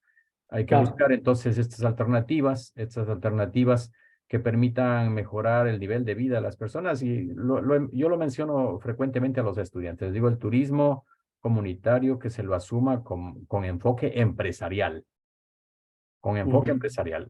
Las personas no tienen que dejar de dedicarse a la agricultura, a la ganadería, a la pesca, en nuestro caso que estamos en la región plenamente litoral. No, que sigan haciendo lo que están haciendo. Lo que van a hacer es diversificar sus ingresos con base al aprovechamiento, como tú lo llamaste. ujú. Más o menos esa es la idea que tenemos. Entonces, nada, yo más bien quisiera darles la palabra a los estudiantes. Por favor, los estudiantes que deseen formular preguntas o que deseen hacer algún comentario, alguna reflexión sobre lo que nos ha comentado Javier durante estos 90 minutos. Directamente pueden participar.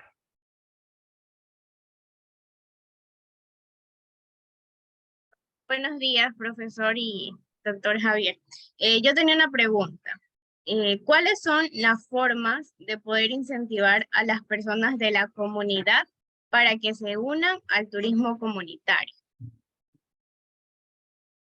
Ya, Anaís, ¿no? Sí, muy buena pregunta, ¿no? Hay mucha gente en la comunidad, en las comunidades que hacen turismo o que pretenden hacer turismo, que no, dentro de las comunidades que no quieren saber de lo comunitario. ¿Por qué? Porque oyeron, porque lo vivieron, porque lo viven, que no funciona. Entonces, no se les puede obligar. ¿Ya? ¿Y por qué no funciona? Porque se empezó haciendo el techo por la casa. O sea, más bien dicho, la casa se empezó haciendo primero el techo. Así es, así se trabaja en Ecuador, ¿no? Un proyecto de turismo comunitario, asociativo, familiar, hagamos el techo. ¿Y en qué se cimenta el techo? No sé, ya veremos. Así se trabaja. Entonces, se cae el techo, hay heridos, hay muertos. Pues la gente dice, no, eso de comunitario no sirve, no hagamos, cada uno por su lado. Entonces, así está el país, ¿no? Y ahí viene el funcionario y dice, sí, sí, no sirve, es malo, es un fracaso. Pero nadie hace un análisis de decir, a ver, veamos qué pasó. Ah, la ONG dio el proyecto solo para hacer el techo y nunca los cimientos. Es decir, nunca les capacitaron, nunca les sensibilizaron. Yo conozco proyectos que están 10, 15 años y el tesorero sigue manejando la plata en el bolsillo de él. No tiene una cuenta de ahorros de los ingresos. Entonces nadie sabe cuánto está entrando y saliendo. Trabaja. Entonces, algún rato eso va a explotar o ya explota, ¿no? Entonces ahí viene el tema de la capacitación y la sensibilización. Y por eso FETSE, con Lab Emprende y la TES, estamos haciendo una cruzada. Y yo les invito, porque estamos un poco solos, ¿no? El ministerio nos ha dado la espalda siempre, nos dice sí, sí, pero a la hora del té, galletas, y lo digo, disculpen la expresión, ¿no? Pero así funciona. Y yo les invito como universidad, les he invitado a varias universidades, también nos da un poco la espalda. Estamos haciendo y deben haber visto, ¿no? Estamos haciendo un proceso de difusión digital en redes para, de forma sistemática, informar sobre todos los aspectos. ¿Qué es el modelo de gestión? ¿Qué son los requisitos, los reglamentos? ¿Qué es los pueblos y nacionalidades? ¿Cuáles son los emprendimientos? Todo eso. De forma voluntaria lo estamos haciendo, para ir integrando, ir estructurando un conocimiento, ¿no? La clave acá es sensibilizar. Esa es la forma. Pero habrá mucha gente que no quiere y mejor no perder el tiempo ahí. Y por eso hay esta alternativa de lo asociativo. 12 familias, 5 familias pueden asociarse y trabajar. Y si no mismo, pues puede estar ahí el tesoro más grande desde el enfoque turístico, pero si no quieren, mejor no meterse, porque si no va a haber problemas. Y siempre pasa así, ¿no? Hay líderes que logran movilizar, hay otros que no, se van, vienen. Entonces, la clave acá es la sensibilización. Hacerle entender a la gente que el modelo es valioso, pero cuando se le entiende, y sobre todo no es fácil, es complicado. La gente tiene que entender que emprender de forma privada es complicado, de forma familiar es más complicado, asociativo es más complicado y comunitario mucho más. Pero ahí está, ¿a qué nivel yo quiero ponerme el reto? Y los beneficios pueden ser enormes, ¿no? Yo les doy el ejemplo de Añangu, ¿no? Son 35 socios, creo, ahí, y el año pasado tuvieron una rentabilidad neta de $800,000, ¿no? Y este rato ya están construyendo un tercer loche. Y eso que ellos los procesos no es que lo manejan al 100% todavía, ¿no? Ellos tienen una ventaja competitiva de estar en el Parque Nacional Yasuní, pero el tema identitario, convivencia, todavía está faltando, ahí está en un 10%, organización, fortalecimiento. Imagínense si en los próximos 10 años se proponen eso, ¿no? O menos, porque a veces, ahí está, ¿no? Elon Musk decía, si tú dices que en 3 años vas a organizar tu casa, lo harás en 3 años, pero si dices en 3 horas, lo haces en 3 horas. Ya depende de uno, ¿no? Entonces la clave es esa, sensibilizarse y capacitarse continuamente. Miren, yo, y disculpen que tome el ejemplo, a nivel académico, a nivel técnico, tengo formación, ¿no? Creo que he llegado a unos niveles de formación alto, pero día a día sigo formando. Y ahora con la realidad actual, es imposible no dejar de hacerlo, ¿no? La formación es vital. Hoy yo sé armar un sitio web, yo sé comercializar, sé hacer un speech, pero mañana, hoy hablamos de realidad virtual, ¿no? De la inteligencia artificial. Hoy estamos formándonos en eso, ¿no? Y no es que va a reemplazar, es una herramienta más que nos va a permitir potenciar eso, ¿no? Entonces, la formación es vital. Eso yo les puedo dar como consejo y esa es la técnica que yo uso, ¿no? La formación. Mucha gente es renuente de las comunidades a formarse, ¿no? Dice, no, otra vez, y así pasa, ¿no? Otra vez otro curso de 40 horas que nos dio el GAD, el Ministerio. Pues sí, les dan un curso hecho en escritorio sin pensar en un objetivo y es como yo siempre digo el ejemplo, ¿no? A usted yo le enseño a manejar auto, pero usted no tiene licencia ni auto. En 2 semanas se va a olvidar, no sirve para nada. Estoy perdiendo tiempo y dinero. Pero si usted ya tiene el auto y la licencia y le enseño a manejar, usted ganó todo. Entonces, ¿el tema cuál es? Llegar con la capacitación continua, entendiendo la necesidad, la problemática. Pero si yo le llego con la formación de guía y los turistas van a llegar en 10 años, no sirve de nada. Pero si le llego con sensibilización, con gestión, con administración, con valores, con fortalecimiento organizativo, ahí es otro el tema, el proceso, ¿no? No sé Perfecto, si... gracias, gracias. O con plan de marketing, ¿no? Como mencionaba hace un momento, Javier. Nosotros hemos colaborado con los establecimientos de turismo comunitario que están, vamos, son los que se los conoce aquí, son 11 aproximadamente en la provincia de Manabí.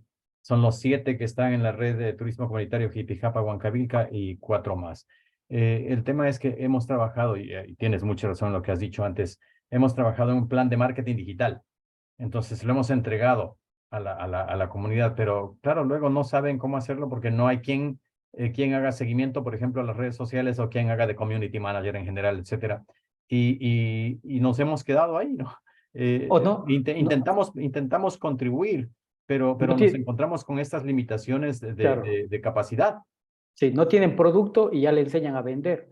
Entonces tenemos una debilidad. Ahí hay una pregunta Sí. de Mayexi. Le escuchamos. Buenos días. Yo tengo una pregunta relacionada con el marketing. ¿Cuál sería el marketing, o sea, para que este tipo de turismo llame la atención a las personas? Ya que, pues, si es que nosotros vamos y nos acercamos a alguien y le decimos como que turismo comunitario, puede ser que tal vez no llame en sí la atención de los turistas como el turismo de aventura y otros tipos de turismo. Entonces, ¿cuál sería como que Ya, la idea? la estrategia de Exacto, comunicación. ajá. Sí. Mire, y ahí FETSE tiene gran responsabilidad. Ha perdido el año también FETSE en esto, ¿no? FETSE no sabe comunicar, sus dirigentes no saben comunicar. Hay que comunicar que turismo comunitario no es una actividad, es un modelo de gestión. En los 508 emprendimientos usted puede tener actividades de aventura, de adrenalina, de cultura, de relajación, de observación, de contemplación, de tantrismo, de todo.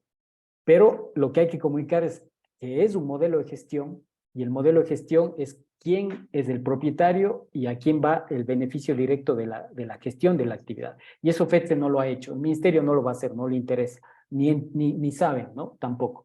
FETSE tiene que hacerlo. Y por ejemplo, hay muchos emprendimientos que han preferido, son comunitarios, como Sachañampi, por ejemplo, en Alta Florencia, allá en el río Napo, más abajo cerca de Nuevo Rocafuerte. Ellos han decidido no comunicar como turismo comunitario porque dicen, la percepción es negativa. Por supuesto, pero ya eres turismo comunitario, tienes que tratar de cambiar esa percepción y hay estrategias para hacerlo, ¿no? Ese es el tema, ¿no? Comunicar a la gente de que es un modelo de gestión y en ese modelo de gestión hay diferentes actividades y hay diferentes estándares de calidad del servicio. Y en función de tu bolsillo tú escoges. Y esa es la diferencia, ¿no? Y ahí viene un tema, la estrategia de marketing, de tocar la sensibilidad de esa gente que ya está sensible a viajar de forma alternativa. Y eso no lo hacemos. Somos pioneros, el Ecuador fue declarado país pionero por la OIT y la OMT en temas de turismo comunitario, y ahí solo somos un país de máximos en papel y de mínimos en acción, ¿no? Entonces, eso tenemos que ir cambiando. Y bueno, la estrategia de marketing es eso, ¿no? Comunicar. No es comunicar que hay la actividad de ecoturismo, sino que esa actividad de ecoturismo, cuando tú la compras, para darle un ejemplo, tú vas a observar el tucán. Y es lo que no hace Yunguilla, por ejemplo. Yunguilla te ofrece el restaurante gastronómico y ahora se ofrece más así, como restaurante gastronómico, pero no está contando que atrás de eso hay una comunidad que antes vivía del carbón y deforestaba y que hoy tiene otro standing de vida, ¿no? Ahí le está haciendo falta a Yunguilla contar eso. Y esa es la estrategia de marketing. Contar el modelo de gestión y bueno, tal vez la actividad la está haciendo muy bien, aunque para mí eso no es gastronómico, el gastronómico es otra cosa, es un restaurante campestre de buen servicio, porque gastronómico es una degustación de varios platos, ¿no? Y no es el caso, pero bueno, para un mercado nacional está bien, vamos a decirlo, y ahí hay que contar que ese restaurante campestre está sostenido por una gestión colectiva, y esa gestión colectiva permite un beneficio ambiental y un beneficio socioeconómico, y eso lo hace muy someramente. Entonces ahí está la estrategia. Y Agua Blanca, bueno, Agua Blanca tiene que construir productos, ¿no? Innovar productos y comunicar. Jipijapa Huancavilca, la red de turismo Jipijapa Huancavilca, Liliana mueve eso, ¿no? Liliana Chiosi, pero ahí les falta empoderarse, ¿no? A María, a Hernán, yo estuve ahí hace poco dándoles talleres, ¿no? Para que entiendan esta realidad. Ya. Adelante, Samantha. Buenos días, a los doctores Javier. Yo también quería comentar sobre el marketing, sobre la promoción de estos productos, porque justamente usted comentaba que a veces se enseña a vender, pero no hay producto. Me parece que acá en Manabí hay algunos productos que quizás les hace falta un poco más de innovación, por ejemplo, Aguas Blancas, porque yo he ido a Agua Blanca y me parece que es un lugar que sí tiene bastante potencial, pero precisamente usted comentaba eso de que le falta innovación y promoción, porque una vez estuvimos haciendo un trabajo investigativo, no recuerdo de qué materia, pero fue de semestres anteriores, y escogimos un lugar de precisamente turismo comunitario y elegimos Agua Blanca. Y casi no se encuentra información en internet y actualmente es donde más las personas están presentes más en internet, y Agua Blanca no tiene una página que te brinde información de lo que hay ahí, porque no solamente es una poza de agua donde te ponen el barro y te curas de algo, no, hay historia, hay incluso rituales, leyendas y cosas que a muchas personas le llaman la atención, pero esto no se especifica en estas páginas. Entonces sí me parece de que puede haber producto, pero le hace falta esa promoción y esa innovación. Era un Sí, comentario, no me sí, pregunto. me parece muy bien y para apoyar su comentario, mire, Agua Blanca es del antiguo, es una de las partes del señorío de Salangomé y nadie habla de eso ahí en Agua Blanca. Ya. Dos, nosotros acabamos de lanzar, y lo venimos haciendo en 2019, también lo hicimos, pero por la pandemia se paró, una propuesta para que la gente nos envíe información, cualquier emprendedor, el que sea. ¿Y sabe cuántos han respondido? De 508 invitaciones, para que nos envíe su información y nosotros gratuitamente replicarla en una red de 15,000 seguidores que tenemos. Dos, ya. Eso a cualquiera le dice, bueno, no hay nada que hacer. No, nosotros lo vamos a hacer. Nosotros estamos tomando la información, porque tenemos la base de datos, las páginas Facebook, y vamos a replicar. El problema es que, como dice, se les ha formado en marketing digital y ahora ya les están formando en inteligencia artificial, no. Y no hay producto. Usted dice, en Agua Blanca hay producto. No hay producto en Agua Blanca. No hay producto, siguen con lo mismo que construyeron en el año 85. Y ahí algo la posa con los masajes de lodo. Ya. Un producto a la realidad de una demanda de hoy no está. Entonces hay que construir producto y es otro proceso. Y ese producto se construye en función de entender la demanda. Y ese es el tema, ¿no? Ahí hay que entender qué demanda. ¿Es ese turista que va a Puerto López, a la farra, que va a quedarse a dormir en Agua Blanca? Ahí viene la técnica, ¿no? Entonces, ¿qué queremos? Que Agua Blanca se convierta en otro Puerto López de tumba la casa, y lo digo con respeto, ¿no? Estos lugares son necesarios también. Yo me acuerdo cuando empecé de guía ahí en Puerto López para las ballenas en los años 90, era un paraíso, ¿no? Hoy hay que tener cuidado en Puerto López, ¿no? Por la falta de planificación. Y Puerto López no tiene agua potable, no tiene agua potable. Imagínense, ¿dónde ha ido todo ese dinero del desarrollo turístico? No hay agua potable. Bueno, sin agua potable, ¿cómo hacemos un producto de calidad ahí? Ya, entonces, el tema es ese también, ¿no? Muchos están en redes, tienen un sitio web, algunos. Nosotros tenemos las estadísticas de eso, ¿no? El 15% tiene sitio web, el 60% tiene Facebook, un 30% tiene Instagram, y así, ¿no? Pero todos están o tienen, pero no saben estar. En las redes sociales hay que estar, hay que saber estar. Hay una técnica para poder animar. Y ahí viene el modelo comunitario, porque estar en redes sociales, en virtualidad, es la animación de una comunidad. Y ahí uno entiende que lo comunitario se va perdiendo, ¿no? Porque en la virtualidad no manejan el tema de la comunidad. Animar a esa comunidad. Decirle, mira, yo soy tu influencer, así crudamente, y ustedes saben de redes más que yo, tal vez, ¿no?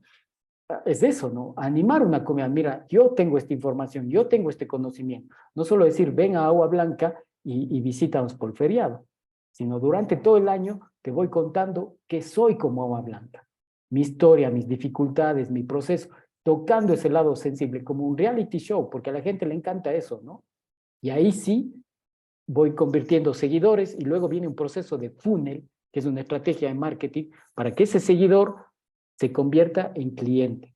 Es lo más complejo, ¿no? Entonces, todo eso, ni siquiera Anyangu está en la capacidad de hacerlo, ¿no? Ni Yunguilla ni Anyangu, que son los que más presencia virtual tienen, ¿no?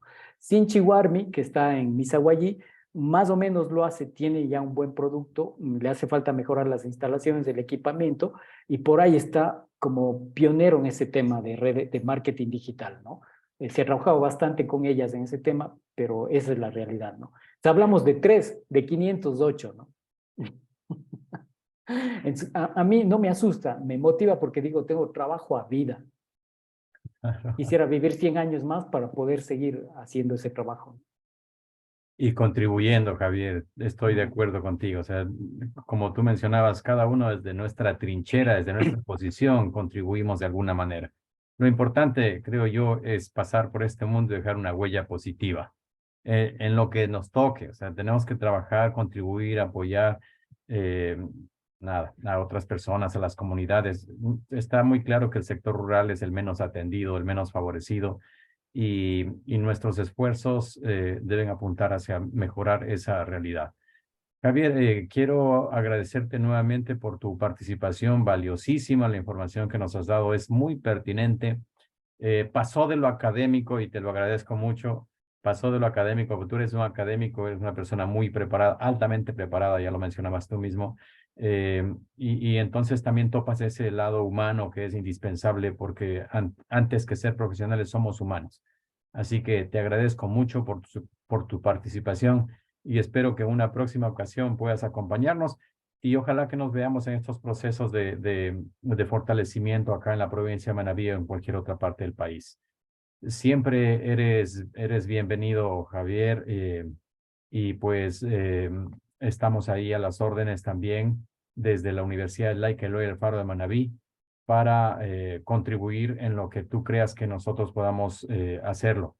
Tenemos un colectivo de estudiantes que tiene mucha predisposición y que está preparándose justamente para eso, ¿no? Para contribuir con el tejido social, para contribuir con el turismo en general, no únicamente desde la visión de la ruralidad. Pero claro, en lo personal yo estoy muy seguro que la ruralidad tiene que fortalecerse y una de esas alternativas es el turismo. Tal vez no es la más importante, tal vez no es la más consolidada actualmente, pero que esto podría modificar la realidad, insisto, de los habitantes de las zonas rurales del país, específicamente acá en la provincia de Manabí. Entonces, Sí. unas palabras finales, Javier, muchísimas gracias por tu participación. Sí, muchas gracias, Javier, Tocayo, por nos hemos encontrado en varios eventos virtuales, ojalá podamos vernos presencialmente. Yo completamente a la disposición para movilizarme, para conversar, ojalá, y más bien les vamos a hacer una invitación, ahí en el chat les dejo, pueden seguirnos en redes y en el sitio web de la Emprende y de la TES, donde estamos haciendo este trabajo, ahí hay los voluntariados, bienvenidos, postulen. Lean, entiéndanlo bien y sobre todo mi objetivo es dejarles un cuestionamiento ahí, ¿no? Nada es verdad absoluta, como decía un ufólogo, no lo niegue. No me cree, investíguelo. Investiguen, eso decía. Vayan, investiguenlo, busquen, encuentren, conozcan y si realmente encuentran la fibra ahí, entren en ese proceso, ¿no? Y algo más importante que les digo, mucha gente que sale de la academia, que estudia, se va por otros sectores, ¿no? Porque dice ahí no hay oportunidad. Es un terreno enorme, enorme para hacer negocio y para ganar dinero. Yo tengo un enfoque comercial. Soy académico, soy docente, soy investigador, pero soy empresario y aquí hay un negocio enorme. Y esa debe ser una de las motivaciones.